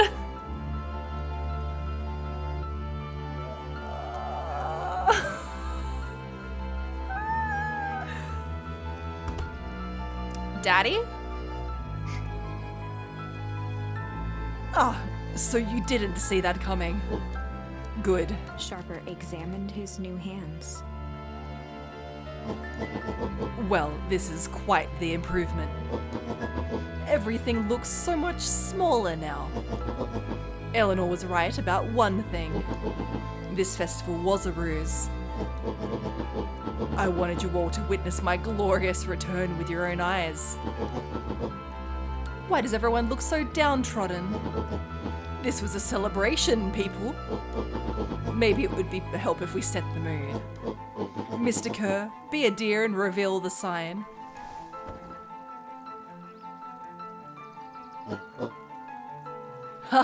Wonderful. Sharper choked out a crude squawk of a laugh. I can't believe Frustrated this grumbles twist. sprinkled through the crowd. Sharper, you malicious bastard. We've been had! I'm glad you're back so I can tell you to your face. You destroyed this town. We ain't gonna let you get away with it again. Oh, God.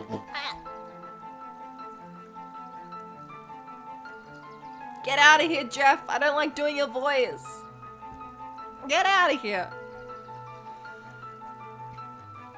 Sorry, this is not time for audience participation. Some assistance, Mr. Kerr. William Kerr gave a subtle nod to the clipboards. You coward. Get out of here, Jeff.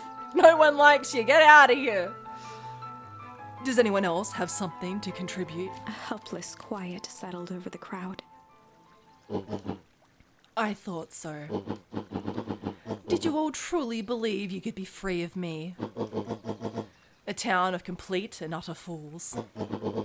You people should be celebrating my return. You're clearly lost without me. And that leads me nicely to my children. Daddy? Sir? Daddy?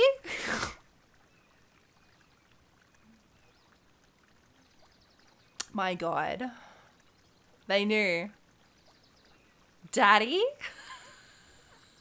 The face.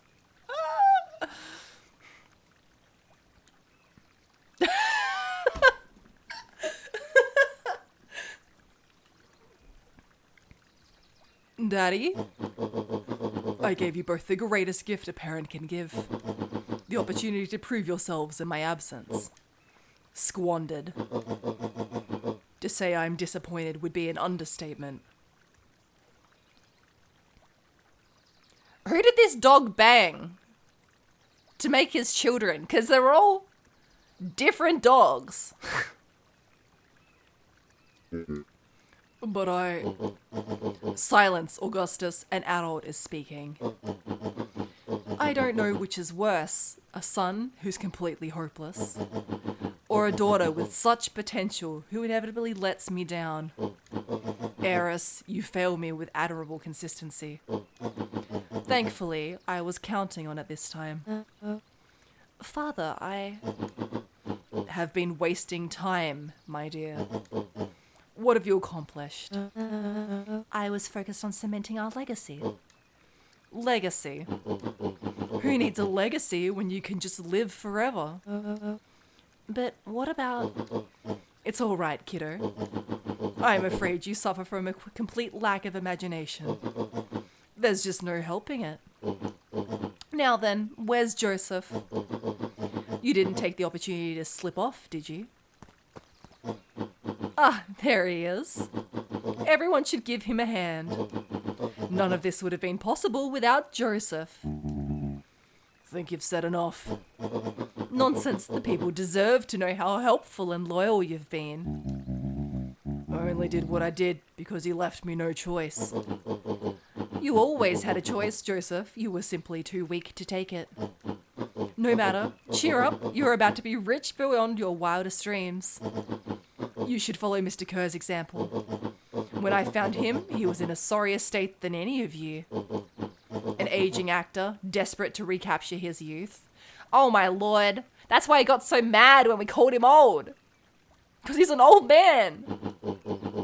He played his part, and soon he'll be able to play the leading man again. Forever, in fact, if he remains loyal. That goes for all of you. Well, those who haven't already frittered away my goodwill. Beacon Pines is mine again, and I am willing to share its spoils in exchange for absolute loyalty. Why would you spend all this time and effort on this crappy little nowhere town?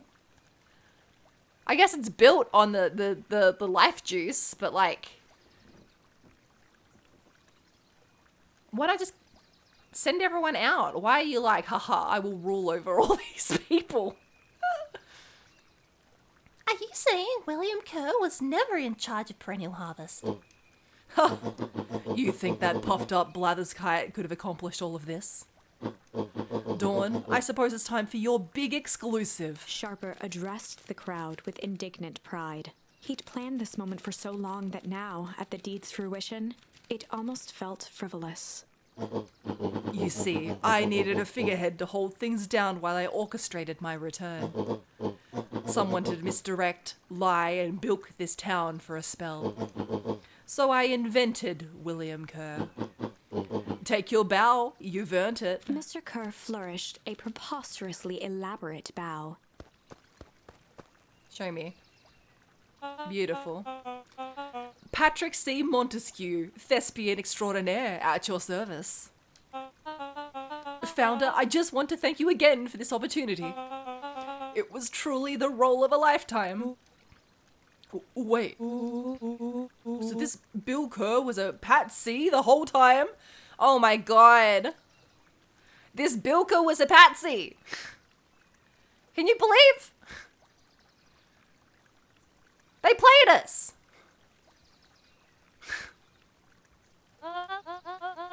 Now that your secret's out in the open, what's to stop the town from rising up against you? A patsy! Oh, that's the delicious part. Fear. Thanks to our clipboards, I know what each and every person in this town fears most. And I'll make those fears manifest for anyone who steps out of line. The choice is simple. I'm not afraid of you. The young hero. I've kept a keen eye on you, boy. You and your friends made a habit of disrupting my plans. What a pity. If things had only gone a bit differently, you might have had your moment of triumph. But that's fate for you. You can't do this. Oh, but I can. I have won. Never underestimate what a great man can do given time. And now, time is my plaything. Perhaps the most expensive thing I've ever bought. But well worth it. Sharper coughed up one final laugh and cracked his knuckles. Enough chit-chat, let's get to work, shall we? And so, Sharper set about remaking the town in his own image. The fertilizer factory soon reopened for business. Sales rose steadily as more and more farmers across the countryside began to swear by its miraculous properties. Beacon Pines became famous, a secretive town that, for the right price, shared its gifts with all. Gifts that became more and more necessary in a world where winters grew longer and longer. Oh my god. The end.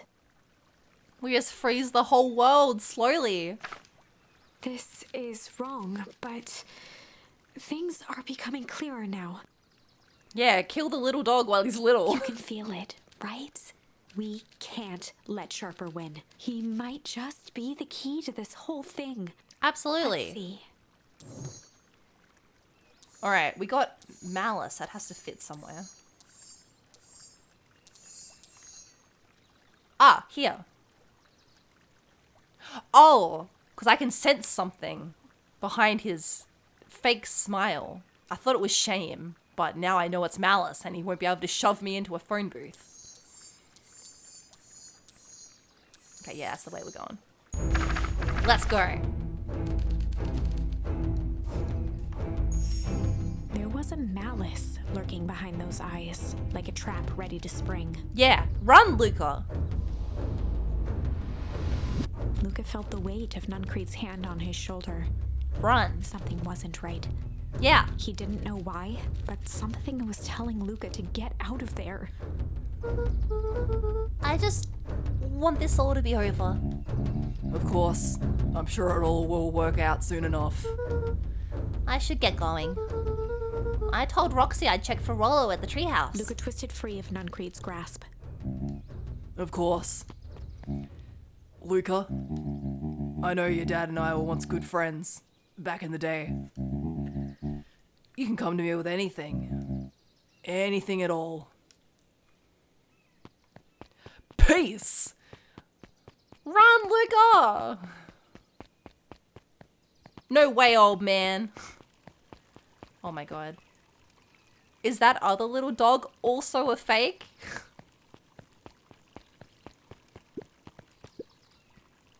He looked down and muttered in a gruff voice. Mama always told me my problems would look smaller once I grew up, but my problems always seemed to grow right along with me. Heavens, I sense big trouble ahead. Yeah, go!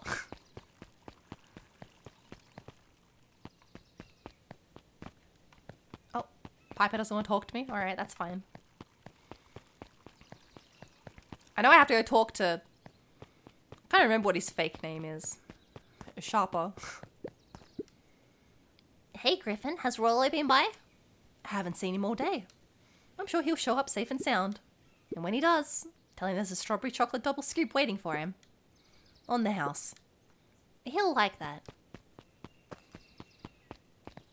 Alright. Let's go talk to this little dog. Reveal all the secrets. Alright, I will. That's okay, Danchies. Bye-bye. I'll get all the secrets. The festival decorations are a bit humdrum. Now, if I were to throw a festival, it would be a thing to behold. I agree, this is all more than a little sad. It's worse than sad. It's boring. What if we did a little something to spice things up? I'm listening. You know that festival sign waiting to be unveiled? It would be a shame if someone... Two scurried off, eagerly formulating a plan. Okay, I guess that's when he changed the sign. Strange, though.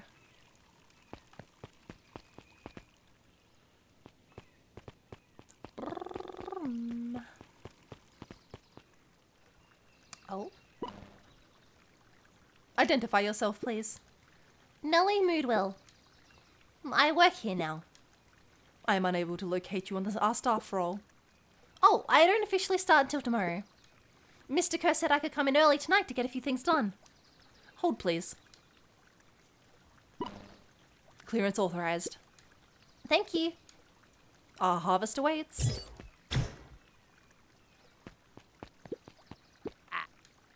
Whoa. You could get a wrench to noggin sneaking up on a guy like that. Don't scare a man while he's junkin', sonny. Evening, Jeff. Isn't it kind of late to be junkin'? Might as well ask the same thing of you.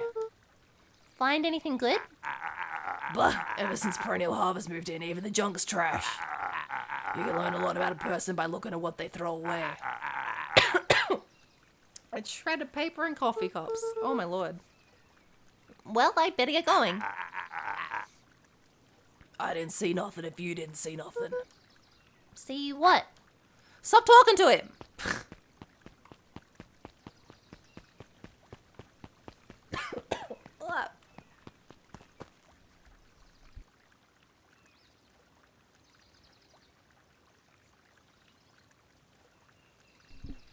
Oh.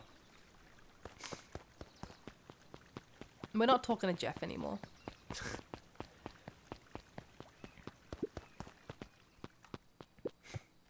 Can we fish? Got anything new? Crooked.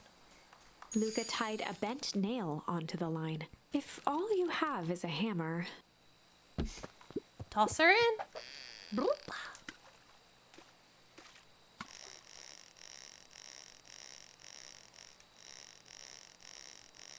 Give it to me.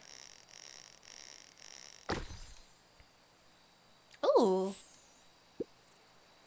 It's a photo of you and Uncle Joseph. Let me see that. Huh. Look at those two young fools.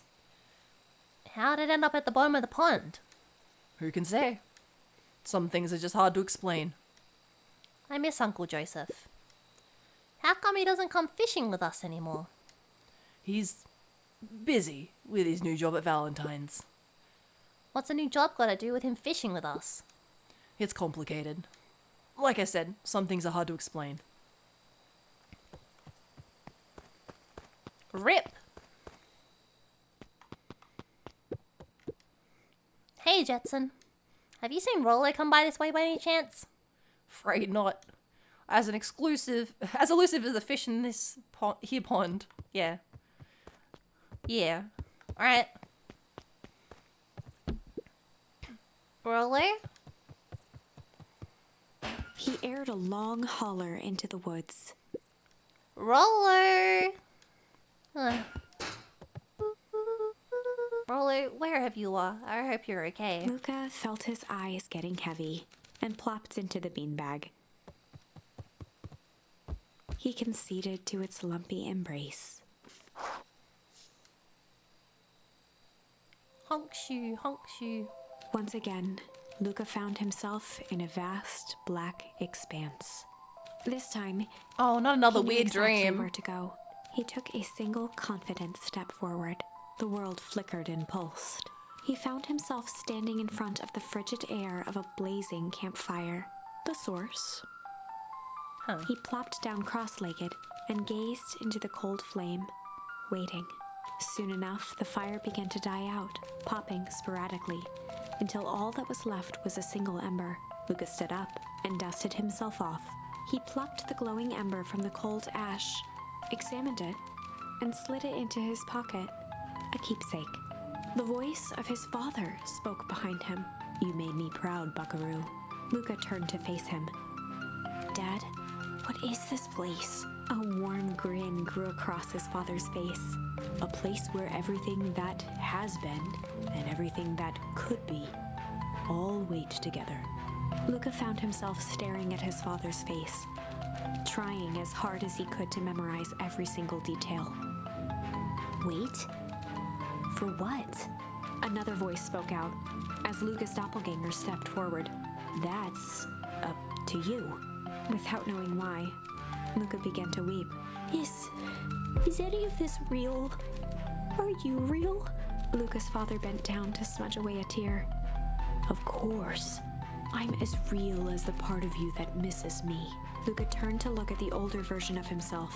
"And you?" The doppelganger choked back tears. "I'm as real as the part of you that's angry he's gone." Does that make sense? Through his tears, Luca laughed. "I think so." His father pulled him in for an embrace. Does it? "Time to go, Buckaroo."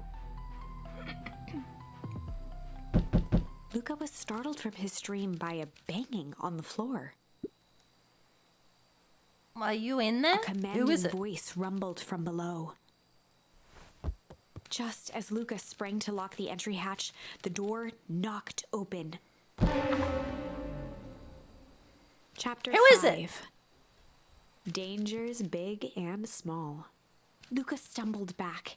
He heard the rope ladder creak under significant weight. Keeping his eyes fixed on the hatch, he inched backward to the balcony. As his hand grasped the door handle, Luca froze. A large figure clumsily wriggled up through the hole.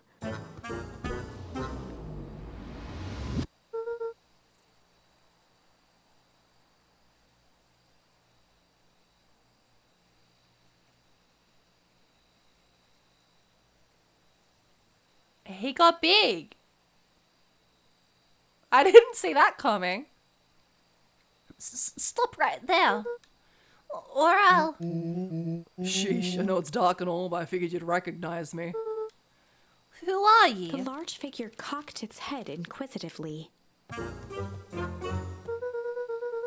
Stop now, or I'll club you with a baseball bat. Whoa, take it easy. Luca, you need to get your eyes checked. It's me, Roller. Nice try, but I know you aren't Roller. You're like one of his random uncles or something. Where is he? Uncle. Luca, quit messing around. It's me, If it really is you, prove it. Flamin' Chicken Coop, Luca. Luca's jaw dropped. He peered more closely at the man standing in front of him. Something about him He's so was fluffy. undeniably Rollo. Only bigger, older, changed. How? What happened here? When I was running away, I ran into more people in those yellow suits. They grabbed me and dragged me away. What? Where did they take you? Dunno, they threw a bag over my head. It was cold and smelled like a swimming pool. I think it was an underground lab or something. They made my hands all big, look. Rollo proudly presented his hands to Luca. pretty sweet, right? I mean, it wouldn't be my first pick for a superpower. Dude, all of you is big. But beggars can't be choosers. Rollo, it wasn't just your hands. This man is a dumbass. Huh?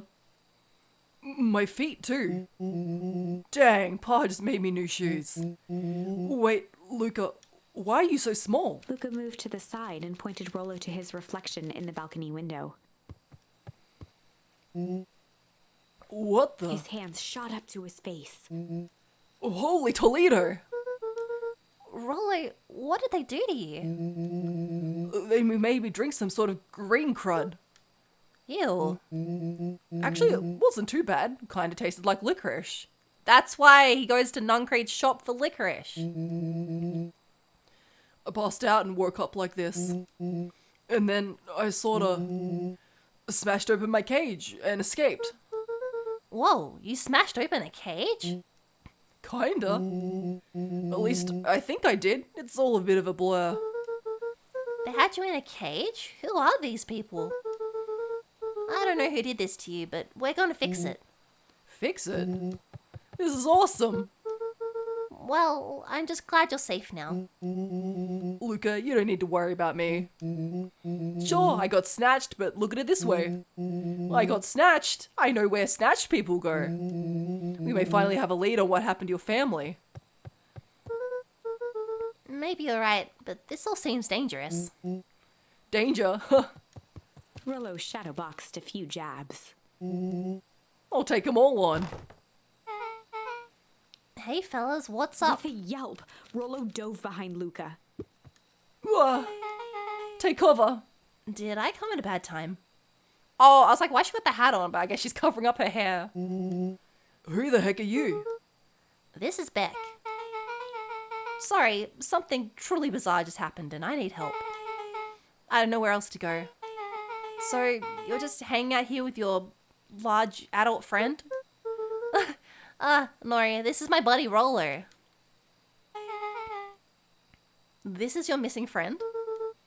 One and the same. He seems a little old?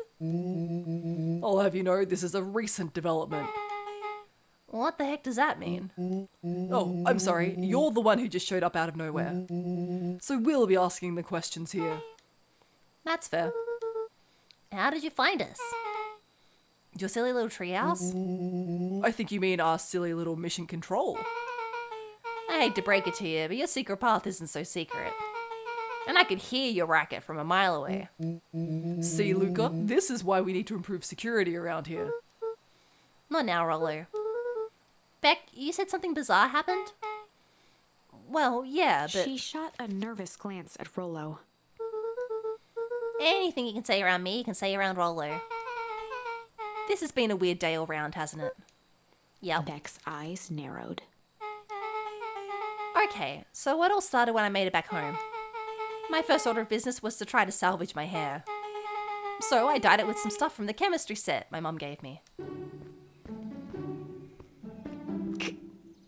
Okay, just need to play it cool and hope no one notices. Notices what? Oh, nothing. I was just... come over here and let me have a look. Oh, honey, what in the world did you do to your hair? I kind of felt like a change. This is going to take forever to grow out. You were the one who said the change was a good thing, right? I was talking about your mother's new job. I was talking about us moving. Well, I guess I just took your lesson to heart. Ilona tried to put on a smile. Before I forget, I came up here to tell you that Nellie had to go into work. Tonight? Her and Mr. Kerr decided it would be good for her to get some things done before tomorrow.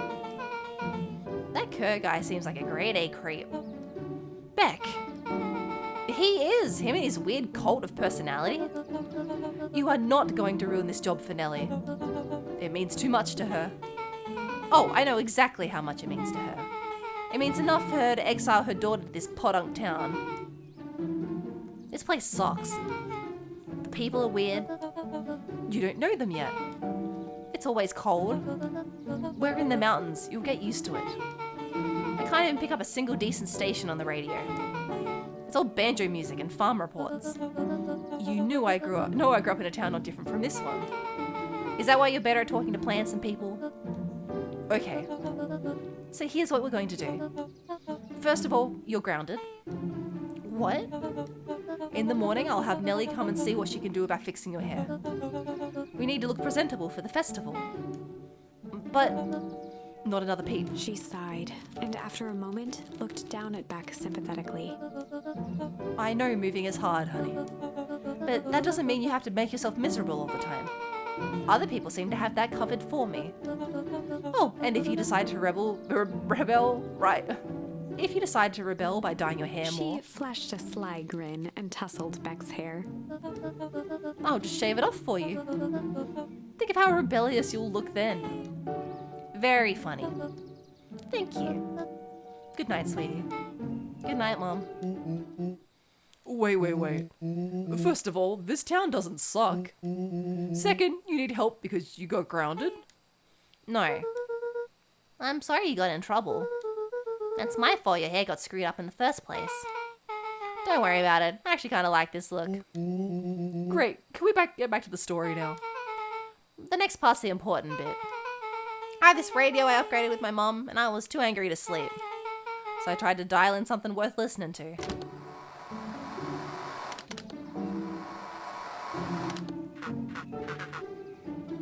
Mr. Kerr, are you there? Mr. Kerr? Yes, I am busy. What is it? Apologies, I have the founder on the line. Patch him through immediately. One moment. Hello, sir. It's so nice to hear from you. Skip the pleasantries. What's your report on our new lead researcher at Deep Engineering? Nellie Moodwill seems to be integrating nicely. At this very moment, she's working to help us meet our deadline. She offered to work overtime before I even had the chance to suggest it. Excellent. And you have faith that she's capable of finishing the work left by her predecessor? Her work must be complete before the festival. I'll make sure she stays night and day until it's accomplished. Good. You know how I feel about loose ends. Yes, sir. Once she's finished the work, we need to make a determination regarding her long-term prospects at the company. Immediately, sir. I usually have more time to fully bring people into the fold. We're in endgame, Bill. After your failures with Dr. Prescott, I can't afford to take any risks. Of course, sir. No loose ends, sir. Once she finishes the work, she'll either leave the office completely committed to Perennial Harvest, or she won't leave at all. Perfect. Sir, if I might suggest, maybe we should delay, just for a bit. Oh, it's just, we seem to be rushing to hit this festival deadline. And rushing into things has caused some issues in the past. I see. Please understand that I just want what's best for you. I'm eternally grateful for all that you've done for me. Bill, I'll make this very clear for you. I brought you in to make things run smoothly, not to have opinions. Of course, sir. Chin up, Bill.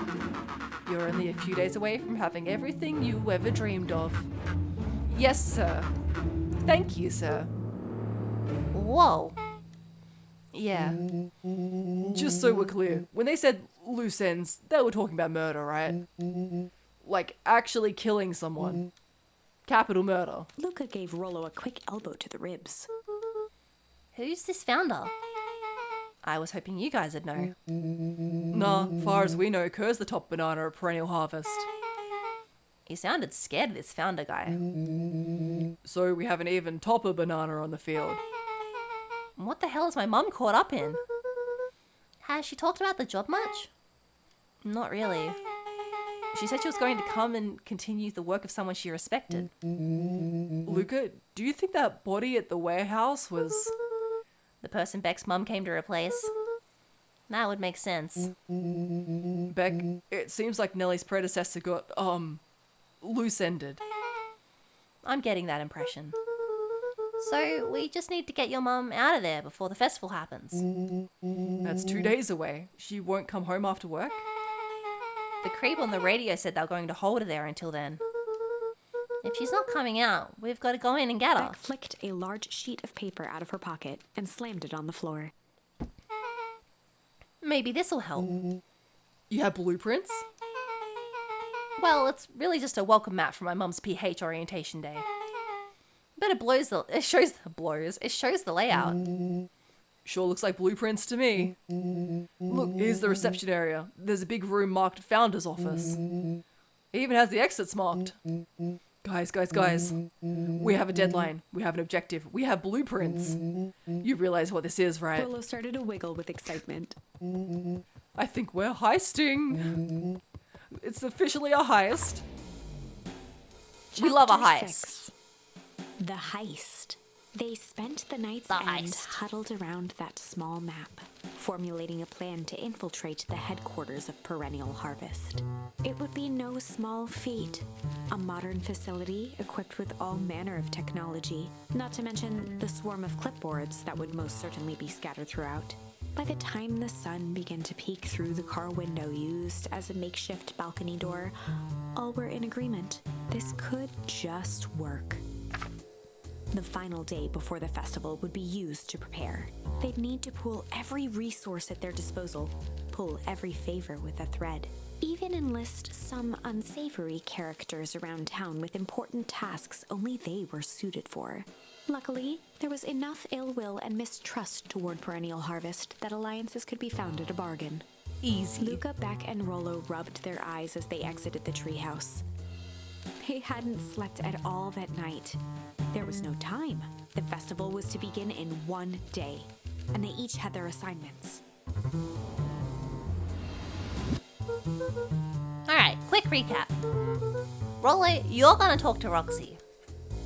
Cordially. Without her and Fitz, this whole thing could go bust. Me? Cordial is my middle name. Uh-huh. And how do you plan to explain your He new waved vaguely at Rollo's sizable figure. circumstance? She'll be so happy I'm alive she won't even notice. Beck snorted an involuntary giggle. And Beck, you're sure Alona won't just shoot this whole thing down when she hears it? She'll listen. Once she understands the danger Nellie's in, the danger we're all in, the plan will make sense. Okay. That leaves me with Jeff, then Iggy. How are you going to persuade them? I'll think of something. They each looked at each other with sleepy confidence and nodded. Well, Godspeed. God, not Jeff!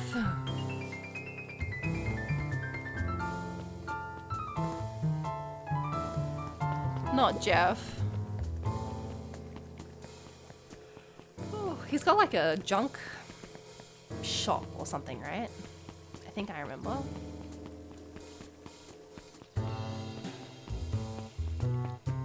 Here he is. Hey, Jeff. What can I do for you? Well, I know how much you hate Perennial Harvest. Hate's a strong word. Oh, sorry, I mean, I didn't say it was the wrong word. gotcha.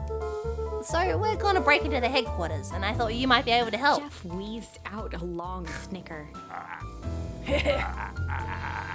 You see, I knew you kids were alright. Great, so you'll The help? joy in Jeff's face drained instantly. Not a chance.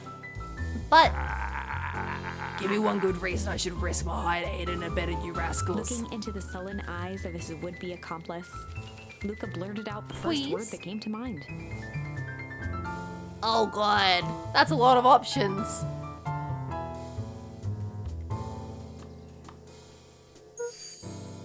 Crooked. Ah, they're all crooks.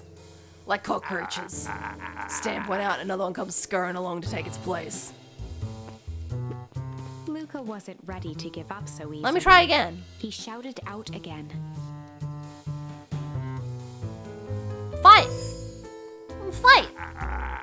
I've done enough fighting for one lifetime, and more than my share of losing. Time's come to hang up the gloves. It's probably junk, right? Because he likes junk, so. We'll do shit. Shit. Yeah, it's all shit. I ain't helping. Ain't that some shit? Hide. Jeff's brow perked up. Oh, What'd you say? Go ahead and hide then. Sensing some traction, Luca carried on with vigor. Let a bunch of kids do what needs to be done. We're not afraid. Jeff's scowl faded with a sigh. Say what you will about old Jeff, and they all do. But you'll never hear him say I hid from nothing. One good stomp of the foot was all Jeff needed to drive his point home. Got him. What was it you kids needed? Some sort of disguise. I've got just the thing. And while we're at it, that crate should come in handy. That ain't gonna be free, you know. I'm thinking 5 bags of sour gobs should cover it. Put it on my tab. Luca offered out his open hand to seal the deal. With a firm and dusty grip, Jeff reciprocated. Done. Swing by first thing in the morning. Easy. Oops, not like that.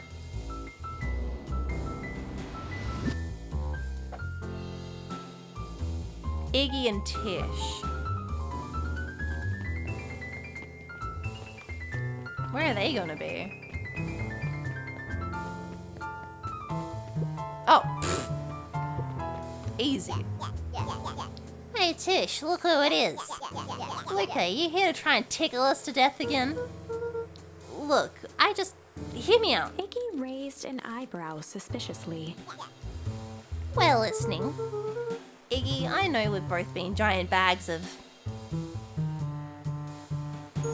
shit to each other. Iggy gave a reluctant shrug. You're not wrong. But lately, life's been kinda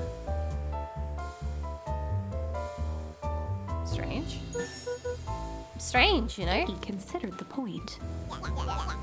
Things have been weird around here. So I'm offering a truce and asking for your help. What do you say we break our hostilities, at least for now? We do like breaking things. Even if a truce means less breaking things. What if I told you there was a way to have a truce and break stuff? Go on.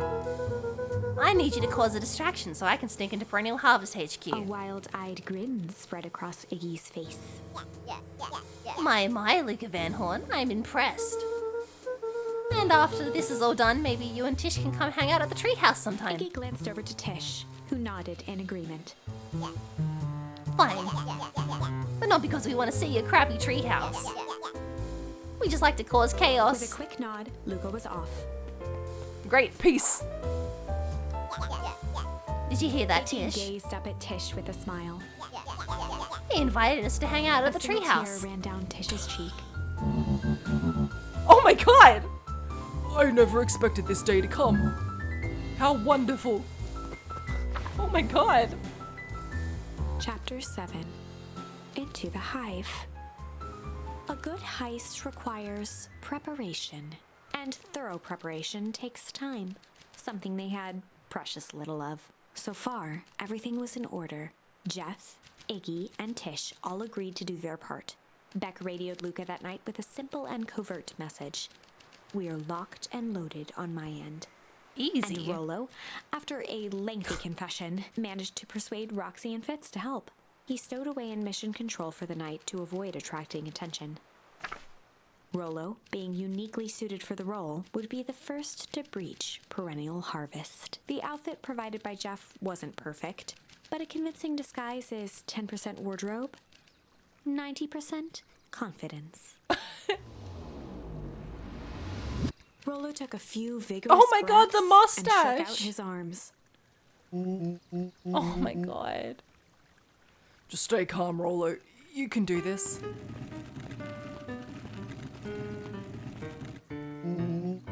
Got your delivery here. Delivery. I don't have anything in my notes about delivery. One moment.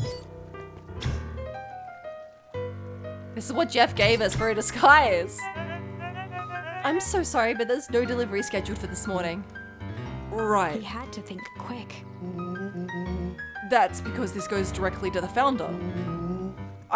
He asked me that we kept secret. Rollo sighed, adjusting his tool belt. You know how the founder can be. I suppose we can leave this one off the records.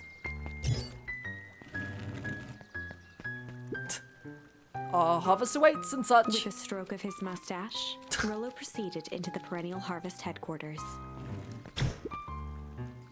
Harvest awaits. You can do it! Package here for the founder. Oh, I didn't hear anything about. Yeah, this is a need-to-know kind of thing.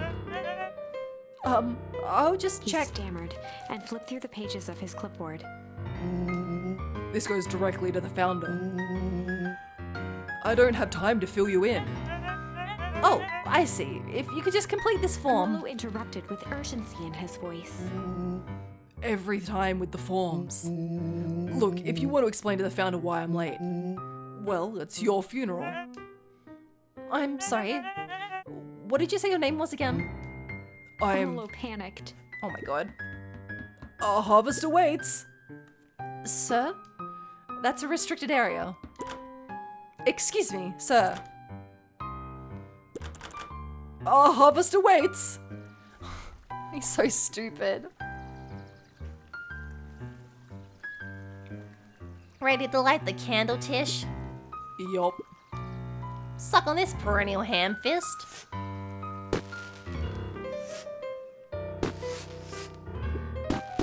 What was The that? distraction was enough for Rolo to regain his confidence.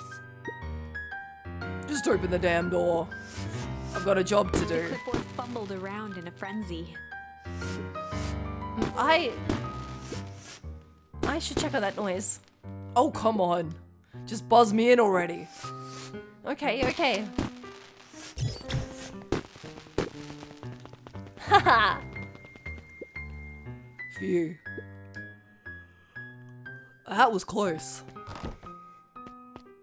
Oh, I see. Our harvest awaits. Hey, I figure, when in doubt, stick with the classics. Well, that was a close one. But you pulled it off. Nice work, Rolo. Alright, everyone knows what to do? Yep, deep engineering's to the north. I'll go with Beck, in case she needs some muscle. I'll head east to the founder's office. You two be safe.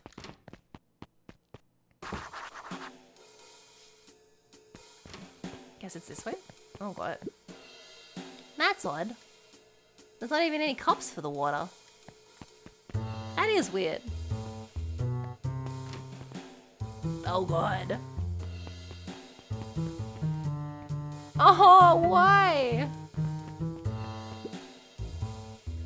A hallway to nowhere. What's going on here? Is this some sort of mind game? Oh my god.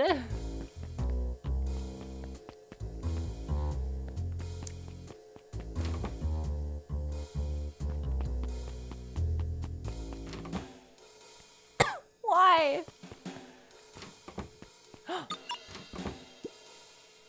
Solomon? Solomon stopped in his tracks. Luca? What are you doing here? It's a long story. Are you okay? A veneer of confusion flashed across Solomon's face. Yeah, I wonder why. His words rushed out dramatically. No, I am most certainly not okay. Some strange people grabbed me, and Were they in hazmat suits? yes, how did you know?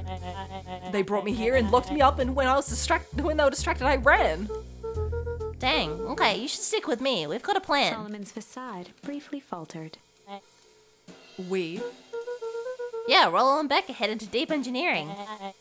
Thanks heavens you found me. We've got to get out of here.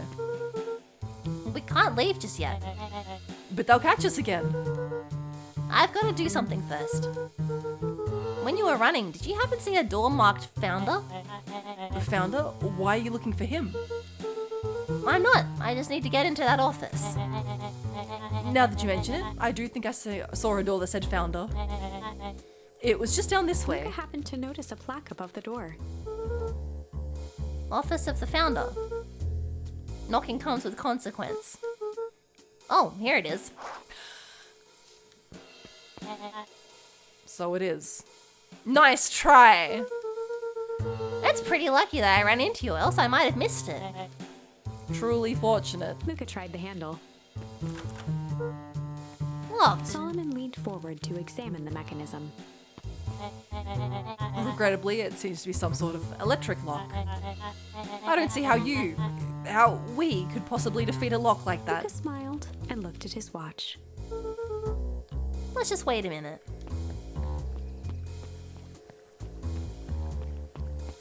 Where you going, girl?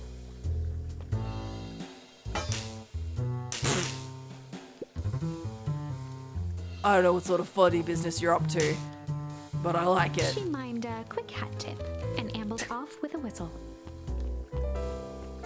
Amazing. Howdy. Good afternoon. Oh my The lord. keypad changed from red to green. Big brain. How did you do that? It's good to have friends. Quick, let's get inside before someone spots us.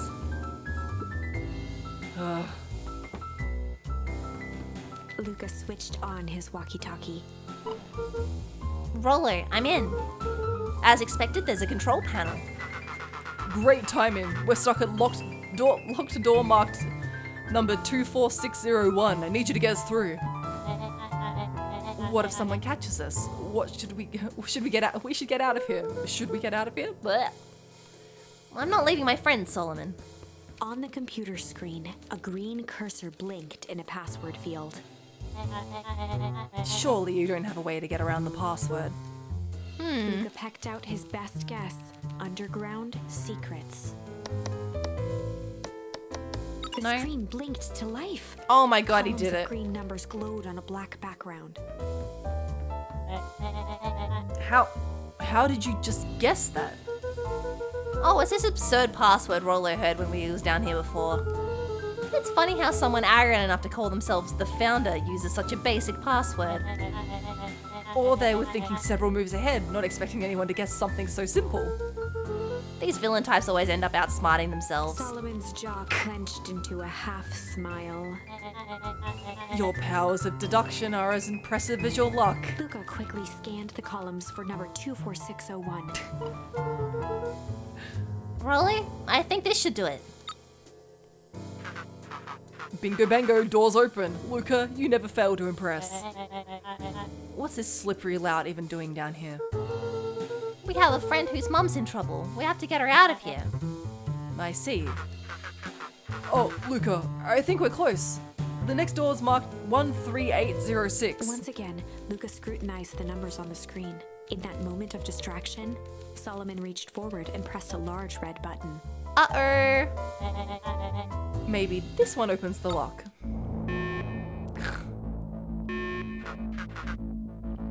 Crap, we've got company. Luca, must go faster. One sec, I can't think with all this noise. Quickly skimmed the screen with his finger. Here it is, 13806. Go, go, go. Curse these fumbling hands. My apologies, Luca. Don't beat yourself up. I know you were just trying to help. Oh dear, Luca. Oh my god, not the clipboards. Oh man, no water cups. Roller.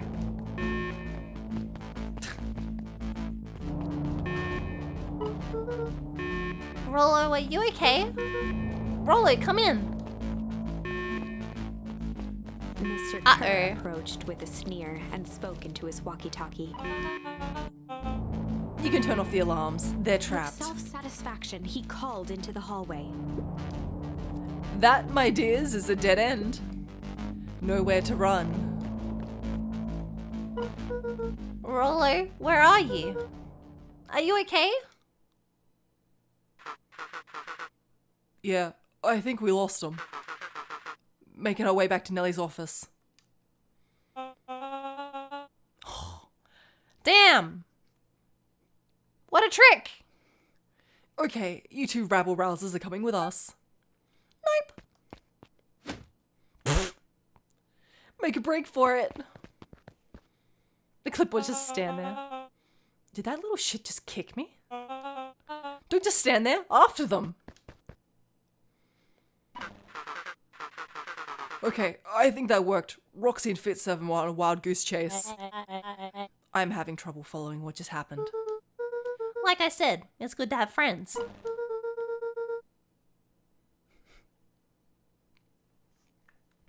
Rollo, how long do you think Roxy can distract them? How long can Roxy keep someone so pissed off they can't see straight? Let's just say we've got time. Entering Nellie's office now. Mum! Oh, honey, what did you do to your hair? I thought you'd be happy. I finally used the Young Chemist Lab kit. You sure have a knack for making me incredibly proud in the most frustrating of ways. We need to get you out of here. We? Who's your adult friend? Oh, I'm not an adult. Ever heard of a growth spurt? I had more of a growth spew. No, that's not possible. Nellie leaned over to examine his teeth. Substantial banding on the enamel of the molars consistent with Tempest liquamine exposure. Is that what you call the gunk they forced me to drink? You drank it? Oh no. They told me it was only being tested on plants. Oh, Beck, sweetie, I promise I didn't know. Mum, what the hell's going on at this place? I was brought here to work on the discovery of a lifetime. A novel chemical compound was discovered under Beacon Pines in a wellspring they call the Source. They named it Tempest liquamine. It pulls energy from its surroundings in order to fundamentally alter matter's relationship to time. It was the secret to Valentine's fertilizer. They harvested the source, infusing small amounts of Tempest liquamine into the product. It worked wonders, drastically accelerating plant growth. Crops would be ready to harvest in a fraction of the time. But it led to complications. The foul harvest. The perennial harvest came in to clean up the mess, to succeed where Valentine failed. But Tempest liquamine is rebellious. Rebellious? You can think of it as a manifestation of change itself. It's volatile by its very nature. So the more you try to force it to do a specific thing, the more it resists, yes. I can relate to that. My role was to finish the work of my predecessor, Dr. Prescott, harnessing Tempest liquamine to reliably manipulate an organism's age. Just imagine how many people we could feed. Mystico was very insistent that we achieve a successful result by today's harvest. But you didn't, right? Nellie sighed. You know how much I love a good puzzle. I poured myself into the problem. It wasn't long until I discovered oddities in Dr. Prescott's notes. Oddities? They contained obvious errors, mistakes that someone with his reputation would never have made. So I fixed them, and now I get to replace my entire wardrobe. I really am truly sorry. Meh, those clothes are all hand-me-downs anyway. Sounds like Dr. Prescott figured it out, got cold feet, and intentionally sabotaged his own work. I had considered that possibility. I've sent a letter asking him to clarify his thinking. Yeah, good luck. Mum, Dr. Prescott is dead. Kerr had him killed. What? I overheard them talking about it on the radio. It's why we got to get you out of here. I just... Like, now. Wait, the vial! I finally solved the chemical equation, allowing direct control of aging. Mr. Kerr picked it up just before you came. Oh my god, that's the vial that... Solomon drinks, right? At the festival. All the more reason we gotta hightail it. Luca, we've got Dr. Moodwell heading your way now. Roger that. Be careful. Alright, everything's on track. And what is your plan for your escape? We'll go over everything when they get here. In the meantime, maybe we can dig up some more info. Uh-oh. Malice 80 proof whiskey. A hard drink for a hard man. Wow, even his alcohol is arrogant. Solomon muttered inaudibly. Should just smother you right now. What's that? I said I shouldn't bother you right now. Don't be silly, you're no bother at all. Let's see what else this bad boy has on it. Security system, time card logs, payroll, You know, for being so evil, this guy sure is boring. Solomon once again muttered under his breath. Just you wait. Huh? Oh, nothing. Luca tugged on each of the cabinets. Dang, this must be the good stuff. They're all locked. Perhaps it's not as careless as you suspected. Show me this desk. What's he just left on the desk? It looks like the founder was helping Kerr plan the festival. Why would such a secretive leader be obsessed with a party? Only time will tell. Luca held his hand up to the ashtray. Still warm. He must have been in here recently.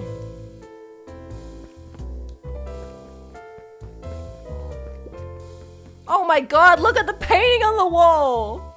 He's been throwing darts at the mayor! That's so mean!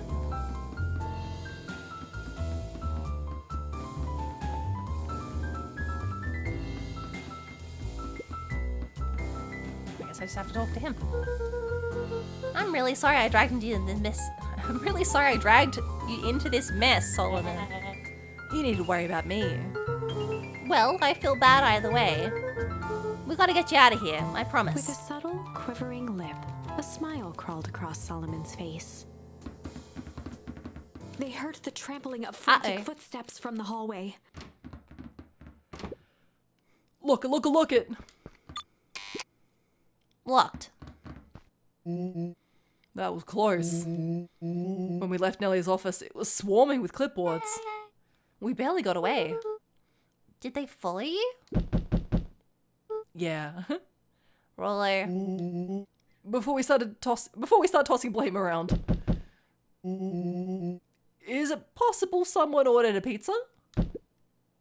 We'd love to hear your thoughts. Definitely not pizza. What now?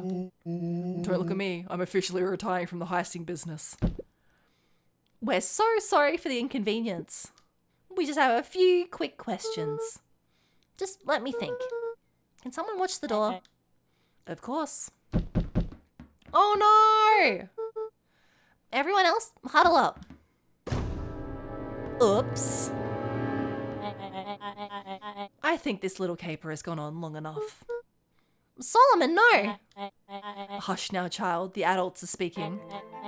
Dr. Moodwill, a brief reintroduction is in order. We've never met in person, but we have corresponded. You see, it was I who hired you. This man has a flair for the dramatic, huh? Solomon, the pathetic orphan child, the powerful and enigmatic founder. Sharper, the fallen progenitor who created this town. Perennial Harvest, Valentine Fertilizer. All connected by a single thread. Yours truly. But that's... Her eyes searched the floor, and Solomon watched eagerly, waiting for the flicker of epiphany. With Come a on, girl. sickened look, she peered into his soul. Ha, yes, now you've got it. Tempest Liquimine, you discovered how to reverse the process. Solomon clapped with genuine delight. Very good, Dr. Moodwill, very good. Though the discovery wasn't intentional, Solomon glanced down, examining his youthful form. and the effects went a little too far for my tastes. That's why you needed me to finish Dr. Prescott's work, which you did admirably. Mr. Kerr, the vial, please. Oh my god. Dog Daddy's He back. presented it with a theatrical twirl of the hand. May I present to you the eighth wonder Before of he the... could finish, Rollo snatched the vial from Kerr's palm. Wow, this stuff sounds pretty valuable. Careful, you fool. You have no idea what you have in your hand. Actually, we do. You just did a whole evil villain monologue thingy about it. Rollo casually tossed the vial to Luca. Oh my god, Luca, get big. Gosh, maybe I'll have a He taste. jiggled the vial mockingly. Seize him. Luca, over here. Move another inch and I smash She it. held it tightly behind her back. Solomon sighed, speaking in crisp, measured syllables. You have no plan. I'll smash it, I swear. Fine, risk killing us all. Or, if you're lucky, nothing happens. Then what? We capture you and grant you much less He leniency. pursed his lips with feigned sincerity. But I give you my word, if you hand it over now, none of you will be A harmed. deep uncertainty washed over Beck. You're a smart girl, Beck. But there's no shame in being outwitted by someone smarter than you. We both know there's only one way this ends. She looked to Nellie shakily. With a dispirited nod, Nellie sighed in defeat. Beck slowly approached Solomon. That's a good girl. Beck, don't do it. We can't trust that jerk. I'm sorry, he's right. With apprehension, Beck conceded. No! Solomon pocketed the vial and brushed off his shoulder with a sharp flick. Mr. Kerr, you have allowed yourself to be humiliated by a group of children. Report to my office tomorrow for a performance review. The blood drained from Kerr's face. Of course, sir. But first, you have a speech to make. Trot out there and give me the introduction I deserve. And don't forget to smile. Yes, sir. And to think, all of this is thanks to the efforts of Mr. Van Horn. I don't understand. How is this all because of me? Ha! I said Mr. Van Horn, silly child. Dr. Walt Van Horn. Your father was always a thorn in my side. I offered him an opportunity to be a part of something great, but the fool was blinded by righteousness. He even broke into my laboratory in an attempt to sabotage my work. Solomon shook his head with gratification. But the universe has a funny way of correcting course. By meddling with a force he didn't understand, Walt showed me its true potential. As fate would have it, Luca, your father's dying act was to grant me eternal life. A muffled applause resonated faintly through the walls. Oh. Well, that's my cue. After the festivities and my subsequent ascension, I will return to deal with you all. Until then, I suggest you use this time to reflect on the magnitude of your failure. You three keep post outside the door.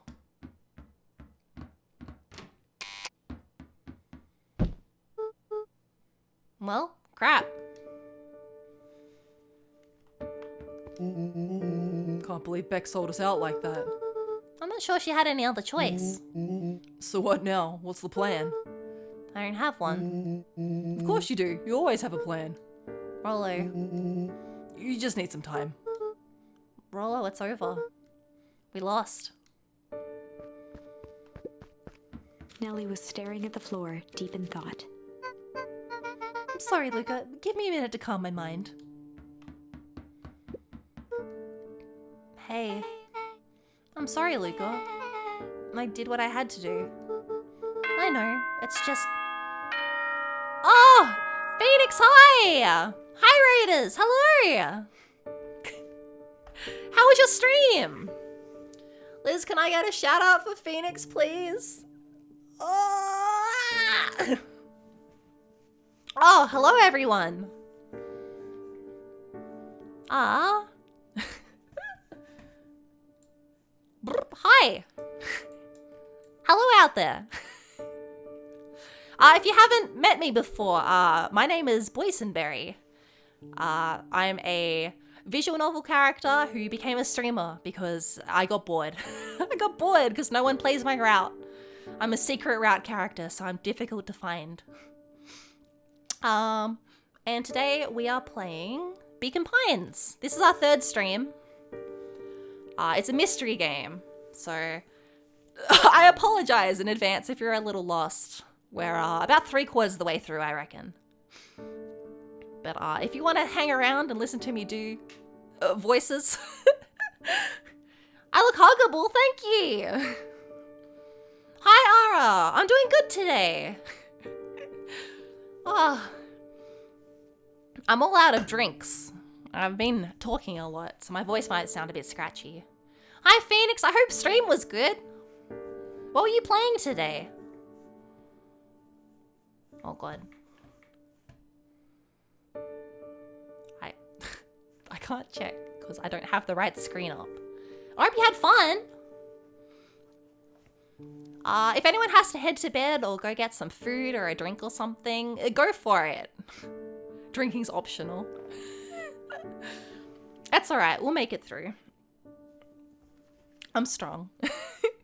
I can continue to read.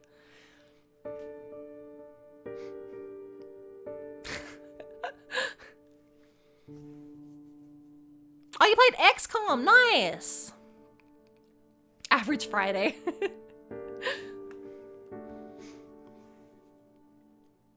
We just infiltrated a facility to try and stop the bad guys, but I won't drink. I swear you won't make me. Oh no. I won't chime in. I'll let them have it out in chat.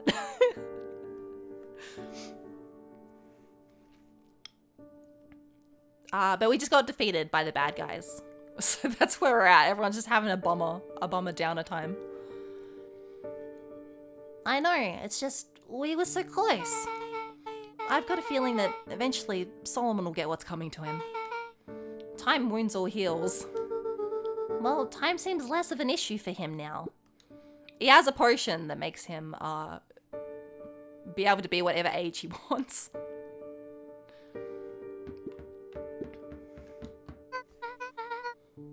Luca, there's something you should know. After Mr. Kerr locked me in that office, I had nothing but time and curiosity. I poked around a bit, hoping to find a means of escape, but I found something else. A note hidden in a false drawer. What sort of note? Dr. Prescott must have sensed his time at Perennial Harvest was growing short. So he left behind a letter with the hope it would be found by his successor. It was a confession of sorts. He left it for me, but its contents... Luca, I think they were meant for you. Why? What did it say? It was about an incident with your mother. Dr. Prescott found her in his lab with a stolen keycard. There was an accident. She'd been exposed to extreme amounts of Tempest liquamine. The color dropped from Luca's face.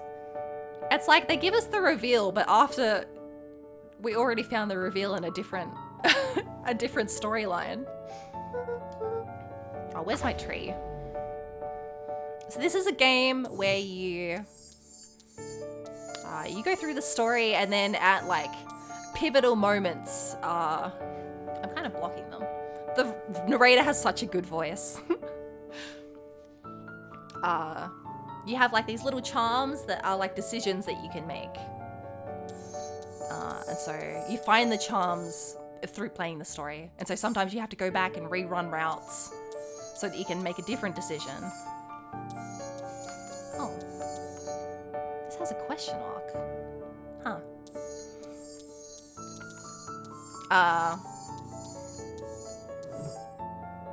So yeah, I guess we didn't have the right charm for this one. But in a different storyline, we found out that Luca's grandmother is actually his mom who got turned old. But She survived. Dr. Prescott helped her recover. He no longer trusted Perennial Harvest, so he decided to keep her whereabouts a secret. Over time, your mother left him to reconsider the purpose of scientific discovery. yeah, have a good sleep, Phoenix. Thank you for the raid.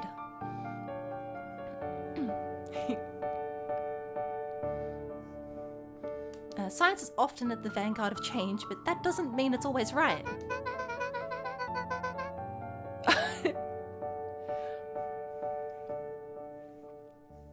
He realized that no one should have control over something as powerful as time itself. I now believe that why he began to intentionally sabotage his own work. And it cost him his life. That's a reasonable conclusion. Luca was overwhelmed with emotion. But if she's alive, where has she been? Where is she now? A sudden explosion sounded from the hull. Come on, Luca, think. It's your Gma. Chapter Connie, 8. thank you for the follow. Comeuppance. Ears still ringing, Gran picked herself up off the ground. Through the dust and smoke, she looked over to see Mrs. Fratelli helping Hiram Tolliver My to his feet. gran. She'd had to beg, borrow, and steal to acquire those explosives. How many nights had she spent visualizing how she'd use them to make things right? And now, her one shot at destroying the source, that damned hole that swallowed so much of her life, was gone. What happened? Traded for this jagged hole in a wall and a foolhardy shot at rescuing Rollo. Oh, With okay. Fratelli and Tolliver at her side, she stepped through. It was a strange feeling. The last time she'd stalked this maze of hallways, it was in a different body. They quickly rounded a corner to find a group of clipboards guarding a door. Something worth guarding is probably something worth seeing. She leapt forward, brandishing her cane. If her last chance at vengeance for things lost was truly gone, she would just have to fight to keep what she still had. Oh my god, listen to it go. Get him, Gma.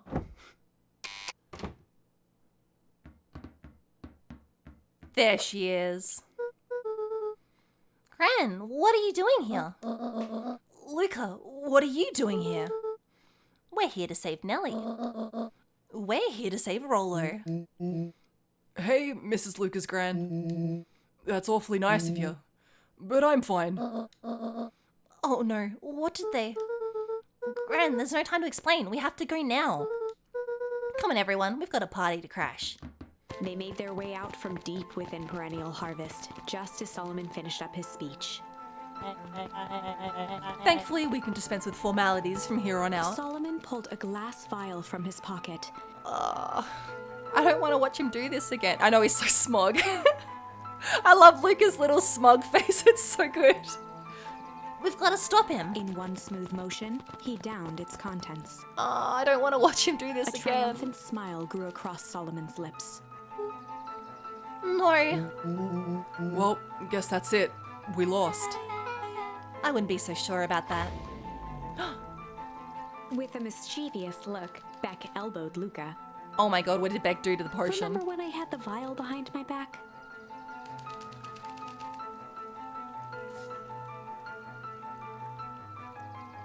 Oh my god. What do I want to do with the potion?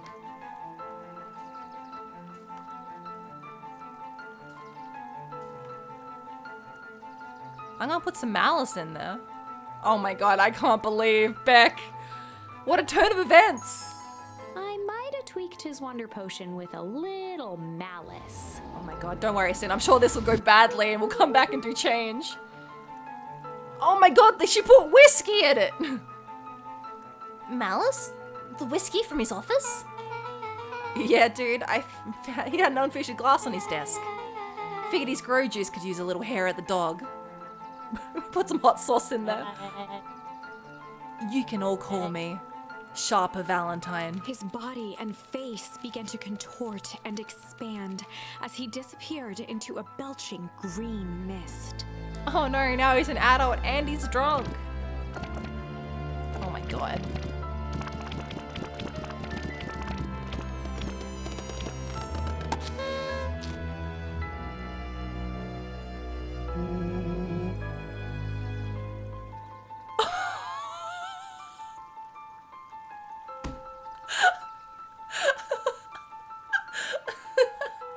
The sound. Oh my god. Now that's what I call 80 poof whiskey. Poof. Damn, dude. I've got an achievement called Pop Goes the Weasel. Amazing. The crowd gazed in stunned silence. At least the he's now of legal empty drinking age with the stage. whiskey now. The quiet was broken when William Kerr sprinted off stage and into the distance. He was never seen around Beacon Pines, or anywhere else for that matter, again. Watching the silhouette of Kerr disappear over the horizon, Luca began to laugh. First, a low chuckle that became uncontrolled, heaving laughter. Through his tears, he was vaguely aware that the crowd had begun to laugh with him. The end. Huh? That was unexpected. Perhaps a bit of an absurd ending for my taste, but who am I to say? She doesn't like that. All I'm right. only writing the damn thing. All right, get me back in there. I might have tweaked his wonder potion with a little change. Like pocket change? Your unlucky penny. Yeah, I plopped it in the vial when no one was looking. What's that gonna do? No idea. That's the beauty of science. Now we observe. You can all call me Sharper Valentine. His body and face began to contort and expand as he disappeared into a belching green mist.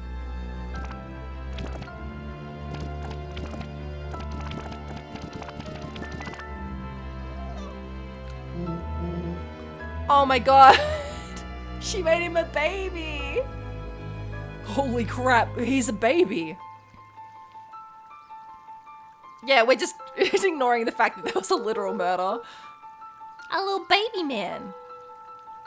Yeah, but he's still Sharper, right? What he was no longer matters. This is an innocent child. I apologize for all the harm my father has caused you. Damn, yeah, this is a weird one now, huh? Haha, he's a baby. Look at his little face. Eris awkwardly cradled the squirming child. She looked to her brother, her voice shaking with uncertainty. Augustus, what we Valentines always do. What must be done? I'll hurry home and prepare a crib for father, young Sharper. That would be a great help. Thank you. She looked back down at the infant with equal parts kindness and terror in her eyes. With a shake of her head, Eris addressed the crowd with a stern scowl. Okay, everyone, the show is over. You may leave now. Epilogue. Eh? Beacon Pines' coldest summer on record came and went without much fanfare. Folks shared what they had, and none were left wanting. The new school year was ushered in by the falling leaves of autumn. After everything Luca, Rollo, and Beck had been through, middle school was bearable. The chill of winter didn't seem to bother people much. They kindled a hope for a better future in their hearts. When spring arrived, farmers planted their crops with a sense of joy and optimism. And as the dawn of the first day of summer came again, its light slowly spread through the shallow valley. It crept over the town square, across the river, past the neglected welcome sign, and came to rest on a young boy sleeping at dawn. His mind at peace, knowing he is here for a reason.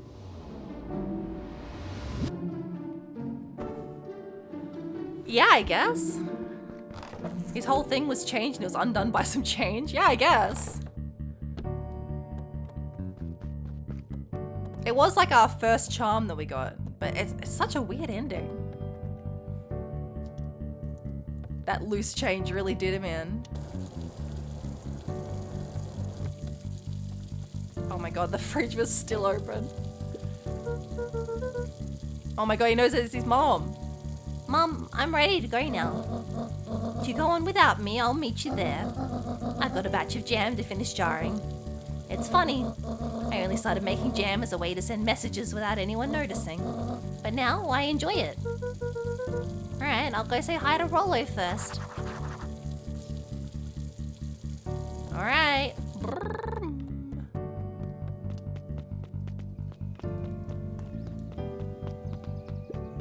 Oh, hey girl.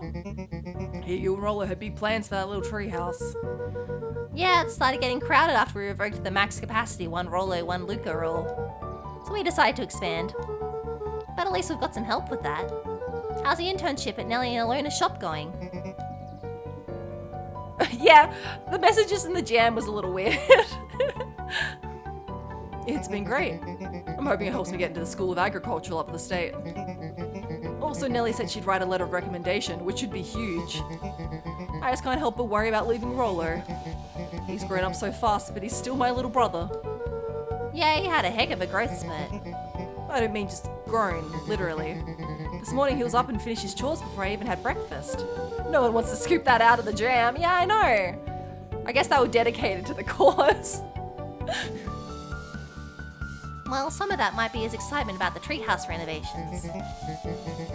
Don't tell him this, because it'll go to his head, but I'm really proud of that little punk.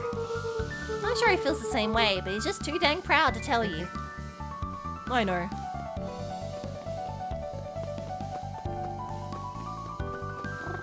We're out of here.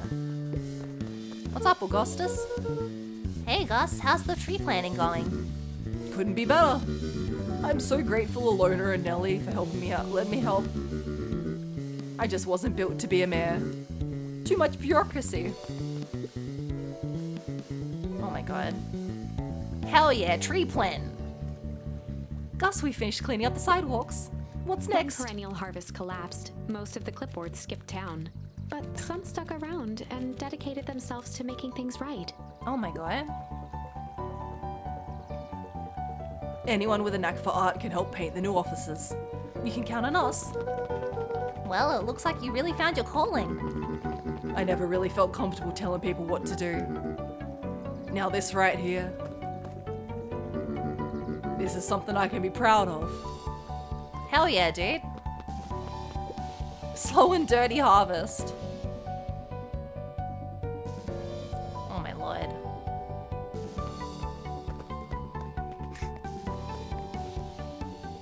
Oh, look at them all! A little higher. Yup, A little lower. yup, A little higher. yup. I'm telling ya, the angle isn't the issue. We need more power to the radio. They just left Rollo big. Luca, there you are. Would you tell him it's not the angle? Hey, I'm not in charge of antenna redesign. Fine, fine. Iggy, just...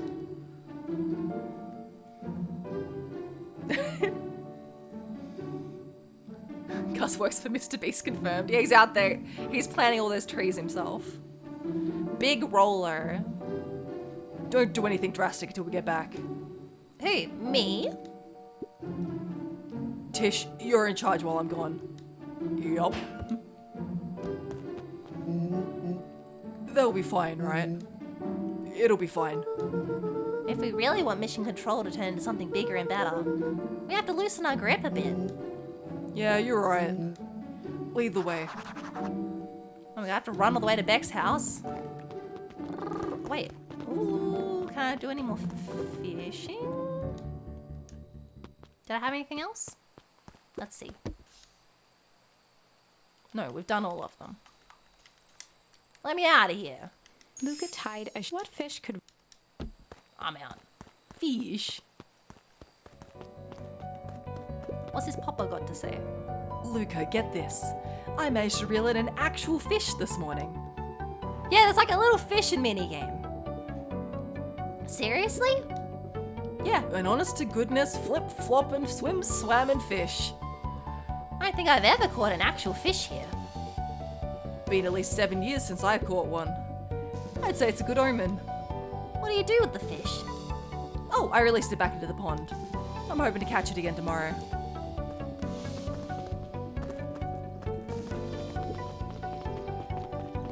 Alright, so this is all good and everything. I'm glad that we cleared everything up, but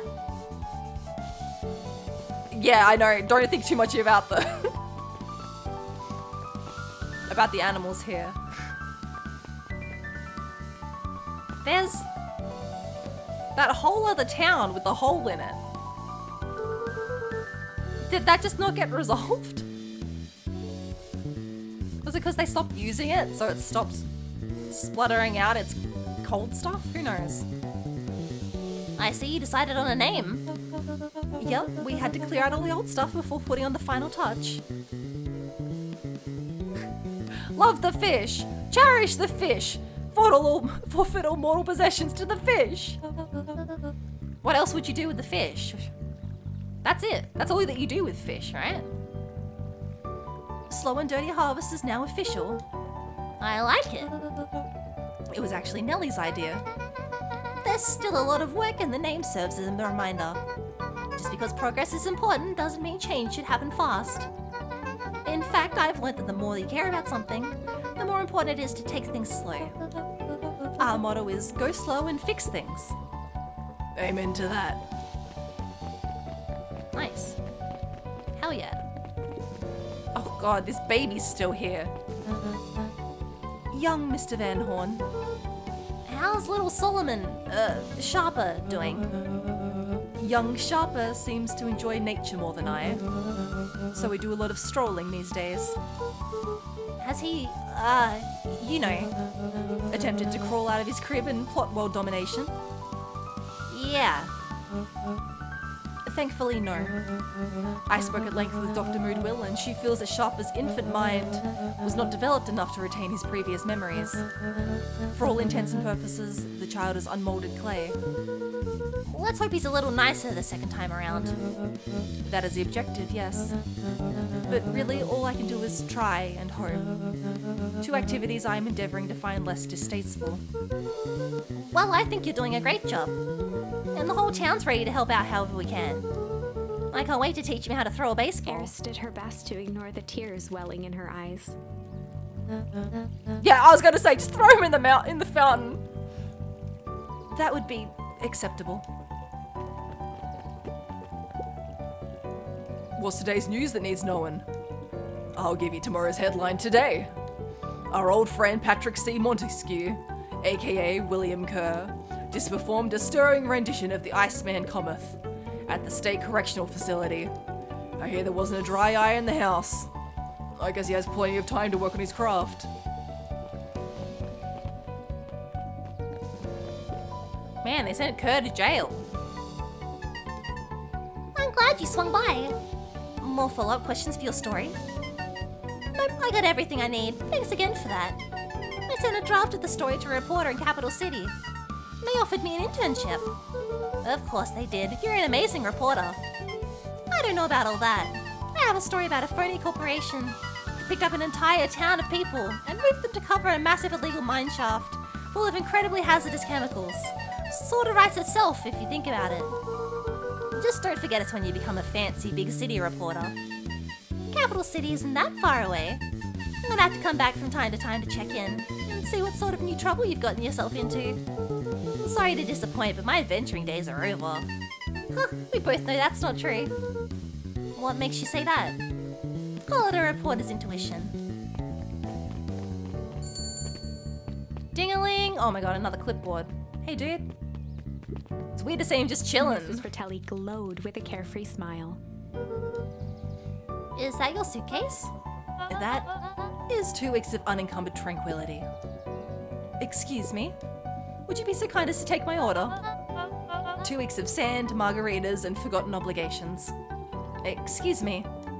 I'd love to place an order. Mrs. Fratelli sighed with a zen-like calm.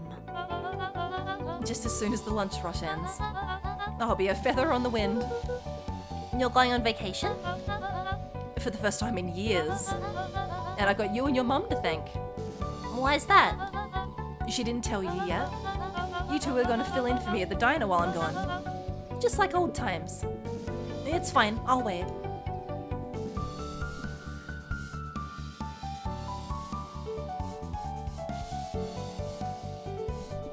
What?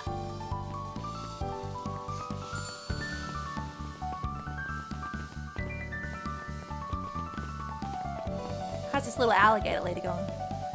He looked to his friends with a thankful smile. After everything that could have gone wrong, everything that did go wrong, we made it. The end. Closing her eyes, Miss Hatch took a deep, relaxing breath.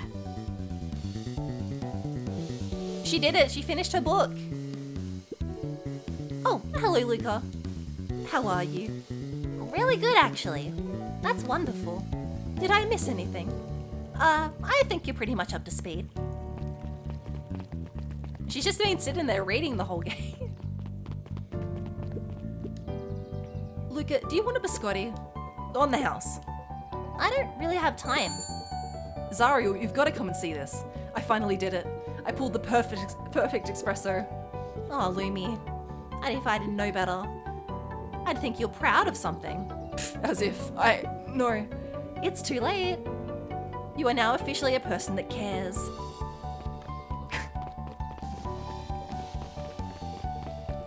Let's go smack the watermelon for the old time's sake.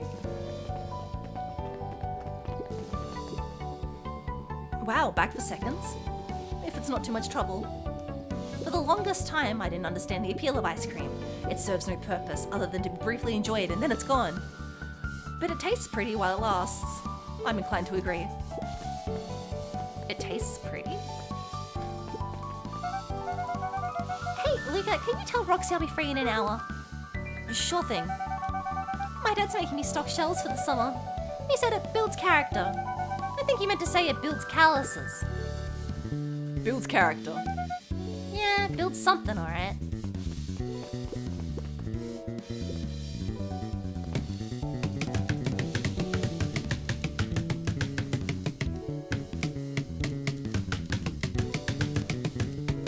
Smackamelons. Rollo didn't see us last time. Rollo, look, you like this? You like that? His tail is so long now. I'm surprised they haven't pulled down this statue of Sharper Valentine. Why is it still here? A bit much, if you ask me. Oh my god, the pregnant bunny lady had all her babies. Over the school year, Kato and Bert had become close friends. Nice! But did you know that when they covered up the source, they found a new species of fungus? Yep, and they're studying it in the new labs. Did you know that Beacon Pines is now the smallest town in the county? Yep, close to the population before Perennial Harvest It moved in. typically went on like this for quite some time. I can't believe it's over. Yeah, the town's really starting to turn a new leaf. The town, I was talking about Hank Atomic. Just finished the last issue. How was it? As great as always. Hank finally returned to Earth. But I just feel weird now. Weird can be cool. Just means you're ready for something new. Any suggestions? You could ask Mrs. Hatch about what she's always reading. She seems to really enjoy it. Yeah, right.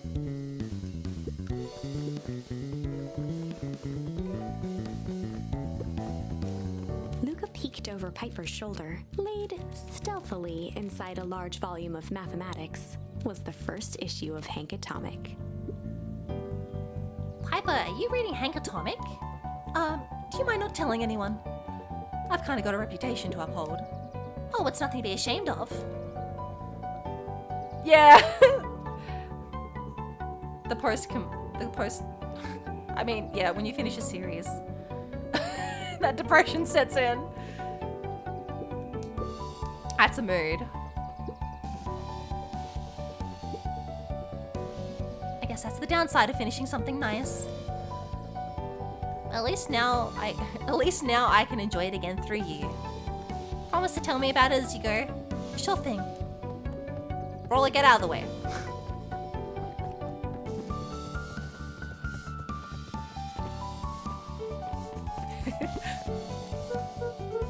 Hey, Mr. Nuncreed. I'm gonna go see my dad in a bit. Did you want to come with? Even after everything I did, you'd still. Mr. Nuncreed shook his head. You really are your father's son, aren't you? I don't think I'm ready for that yet. Well, you're always invited. I bet he'd love to hear from you. I'll visit Walt my own time. You run along now. Look at all these babbies. Oh god, With not Jeff. Perennial Harvest gone, the transportation tubes were left unused. Come one, come all. No one's too big, no one's too small. For Jeff's wild ride. Well, maybe Damn, not Jeff. completely unused. Jeff's wild ride. Just one piece of candy for the ride of your life. Who's next? Me. He's put a little sign up. Amazing. Oh, are the bugs back? Guess what? Yesterday I saw a Denistus titius. He saw the titties. And that's good? It's great. I haven't spotted one of those in years. At this rate, Beacon Pines is going to become the bug capital of the county. That's what you like to hear.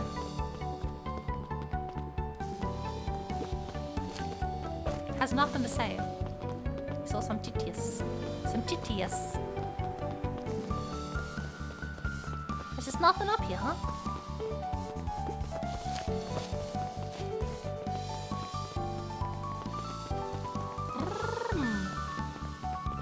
Oh, there she is. There she is. Hey, girl. I have news I think you'll enjoy.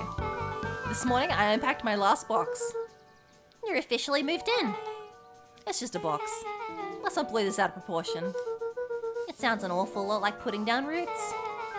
I guess I decided this place is root worthy. You're gonna be stuck with me for the foreseeable future.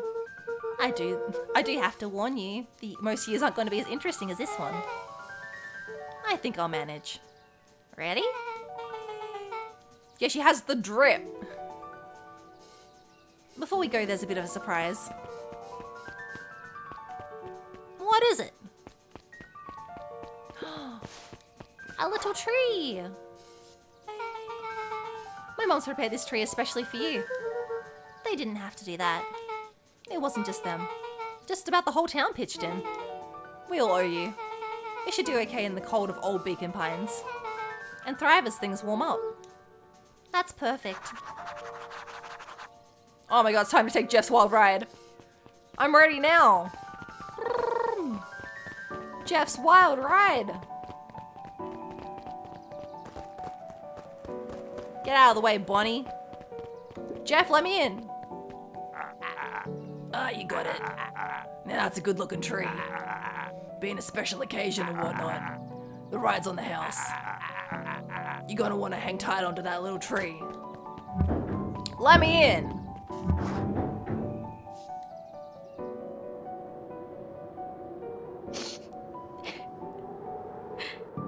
Go. I think this is it. The end I've been waiting for. Honestly, I'd begun to lose hope of ever finding it. It didn't take that long, girl. It was only a couple streams. But then you came along. I don't know exactly how to thank you. Don't cry, girl. It's hard to explain how much this means to me. It's funny, now that our time together is finally ending. I'm at a loss for words. Let's just watch the end together.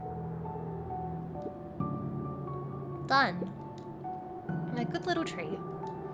The best little tree. Thank you, children. This means a lot. Yeah, thanks for everything. Shucks, I only did what any super awesome best buddy would have done. We should probably give you some time alone now. You good? Yeah, I am. It's been a wild year. How are you feeling? Everyone keeps asking me that. I'm fine, really.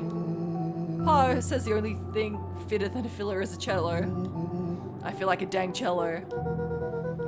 Well, if you ever stop feeling like a cello, I'm here for you. I know, you don't even have to say it. You two make an awesome pair. Excuse me? We're a trio now. Yep. Thanks. There's one thing missing now that you're part of our group. Missing? Let me tell you a little story about a man named Hank Atomic. Oh, God. I won't be long. We'll be waiting for you back at the phone booth. I found the perfect way to start our summer. You've got some good friends. I'm so proud of you. Your father would be so proud. I know. Mum, can I ask you a question? Do you ever dream about Dad?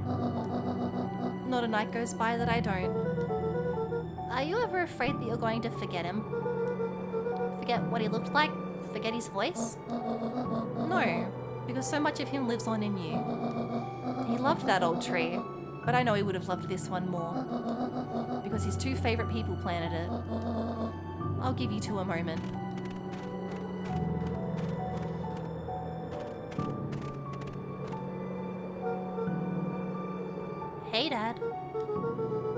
Dr. Moodwell says that over the next few years this place should warm up. So you won't have to be so cold for much longer. And I think I finally understand why you left that night. There were things you believed in. Big things. Those beliefs were the things that made you, you. If you wouldn't have stood up to Sharper, stood up for what you believed in, you wouldn't have been the same person anymore. You had to go. But that didn't mean you loved us any less. This kid has to stop sleeping in the snow. I might not visit you as much as I used to. I know you understand.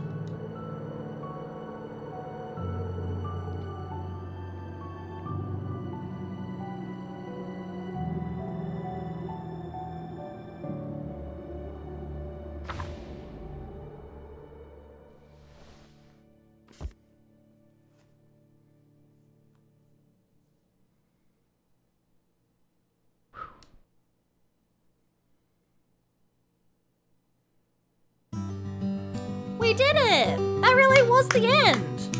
Oh my god.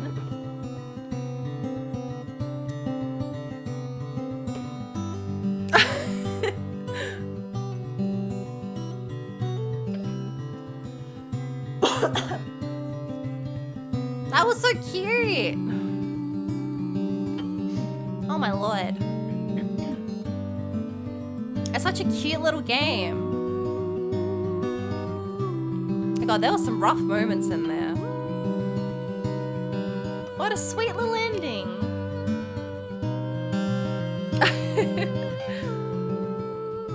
That's alright, you can joke, it's alright. We're not that sensitive here. Yeah, it got intense. I guess they just covered the hole. Like, is that gonna do it? I guess so.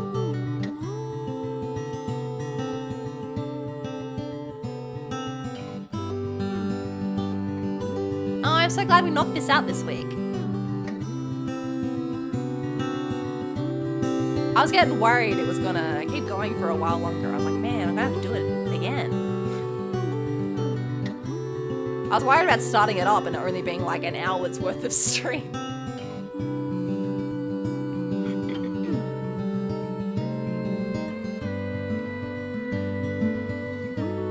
When I looked up how long it takes to play and it was like 6 to 8 hours, and I was like, well, we've already played that much. It's not taking into account how slow I read.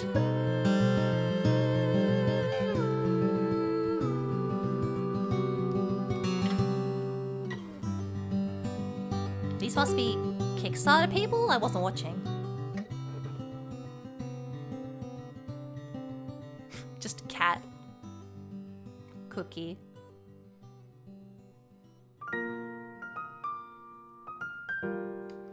Yeah, it's just the game lasts longer. We get to enjoy it for longer.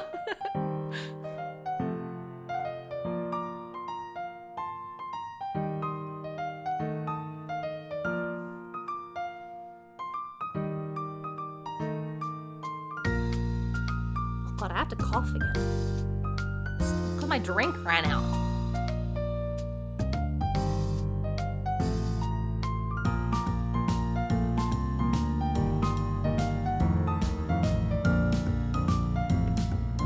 Have a big sippy. I had 2 drinks. I went through both of them. Ugh.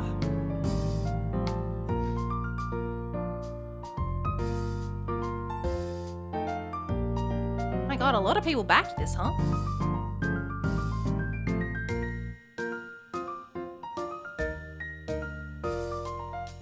I normally am notorious for not drinking enough, but maybe streaming will teach me to drink more water. It's just talking so much. My throat gets all scratchy otherwise. I even had to start bringing in hot drinks. I have to start drinking like a hot lemon and honey in my water. Because my voice got all torn up. after my first couple streams. I know, I'm actually scared to put in a hydrate routine. I'm like, chat's gonna come in and drown me. Oh, my book. Hello?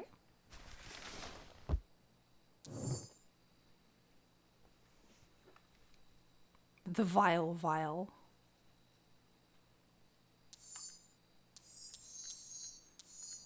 I mean...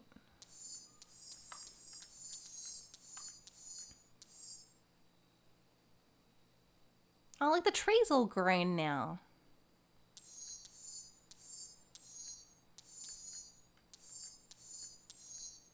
I think the only thing we didn't do was junk in the drink.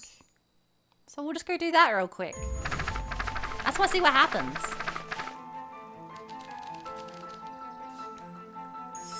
I might have tweaked his wonder potion with a little junk. Can't wait to see the look on his face when he realizes he drank his own cigar ash. Oh my god! How did ashes get into the vial? It was pretty easy to mess with the vial when it was behind my back. Oh, that's sneaky. Well, it's a bad habit anyways. Pa always says bad habits are like 50-yard field goals. Huh? Hard to kick. The face. You can all call me Sharper Valentine. His body and face began to contort Oh my and God. expand as he disappeared into a Not even belching battery green acid. mist. Didn't try hard enough.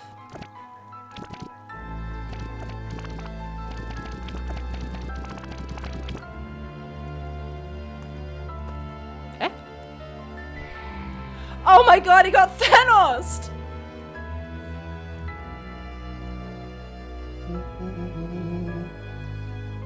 Well, that's one way to kick a bad habit. As the last of what was once Sharper Valentine wafted into the air, the crowd began to disperse, still numb from what they had just observed. Sharper Valentine was gone for good. Oh my His god. end would be a new beginning for Beacon Pines, a new chance to let go of the things they had lost and grab hold of a new future. The end. But you didn't like this one? I'd be lying if I said that wasn't a bit gratifying. If that feels to you like a good note to end on, I won't stand in your way. We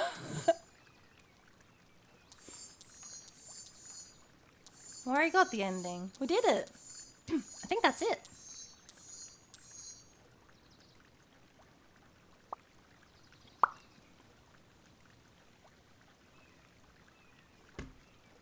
Oh my god. Hi. I'm back. It's Oh the my real god, me. no, no, no, no, no!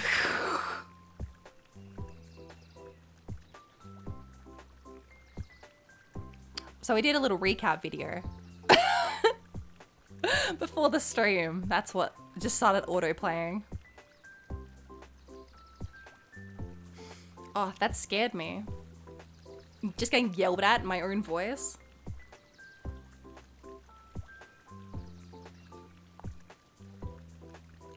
What did you hear? It's just, ugh. It was just me. It was just me, but me again. Oh, you did hear Among Us, yeah. Where's the video? Hi, I'm back. It's the real me. Oh, hey, Craig, did you like that?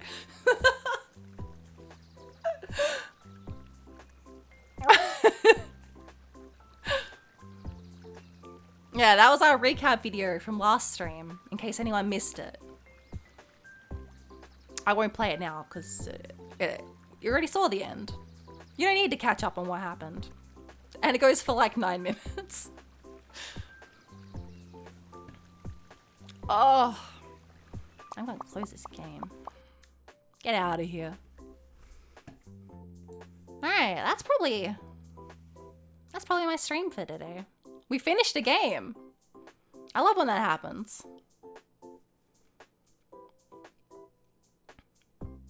Yeah. My little caption box, it doesn't like listening to Australian. So it messes up a lot, but it's trying its best.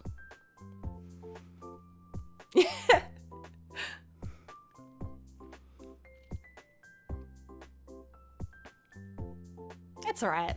It does a good enough job. It's trying. Yeah. Probably. Oh god, is there anyone on to raid?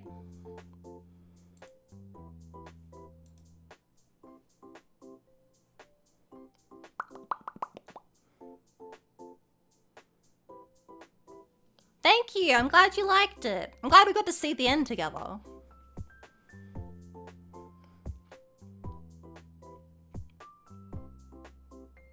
Yeah, go have some lunch, go eat. Thanks for coming by, it was nice to meet you.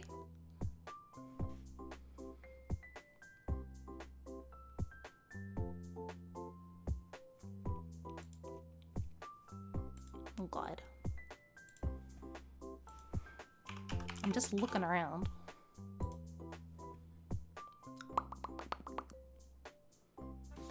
Oh my lord. Twitch, stop.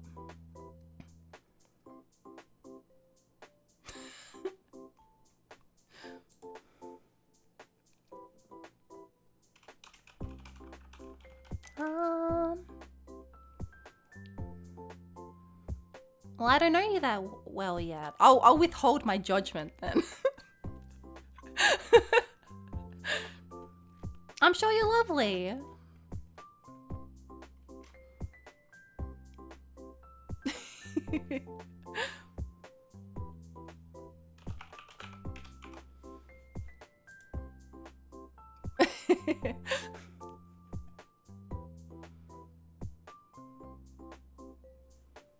I'll tell you what, I'm looking for who's playing a little gator game.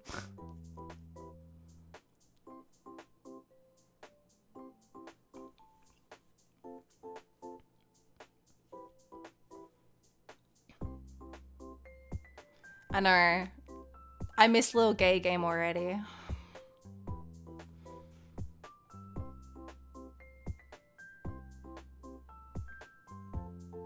Yeah, go have some food. Bye, Connie.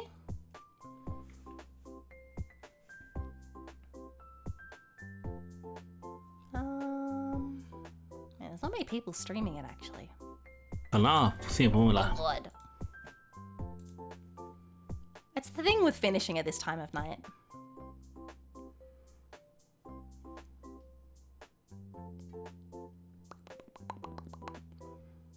Oh, you know what? It's Valorant's not my favorite game, but Josh is over there and he always comes by and says hi. So maybe we'll pop over there and say hi to Josh. That would be nice. You follow so many Aussies, yeah. I need to go find some more people that are streaming at this time of night so that I have people to raid. It's hard to find them because I finish raid and then I finish stream and then I go to sleep. So I don't see who's streaming at this time of night. All the people I follow stream in like my afternoon.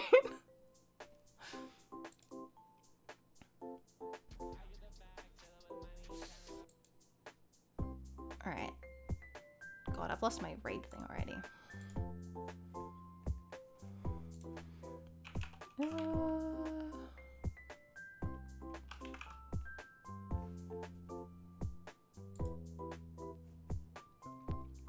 Here we go. We're gonna go. I'm gonna pop my little ad screen up for a bit, say thank you to everybody, and then we'll go do a little cheeky raid.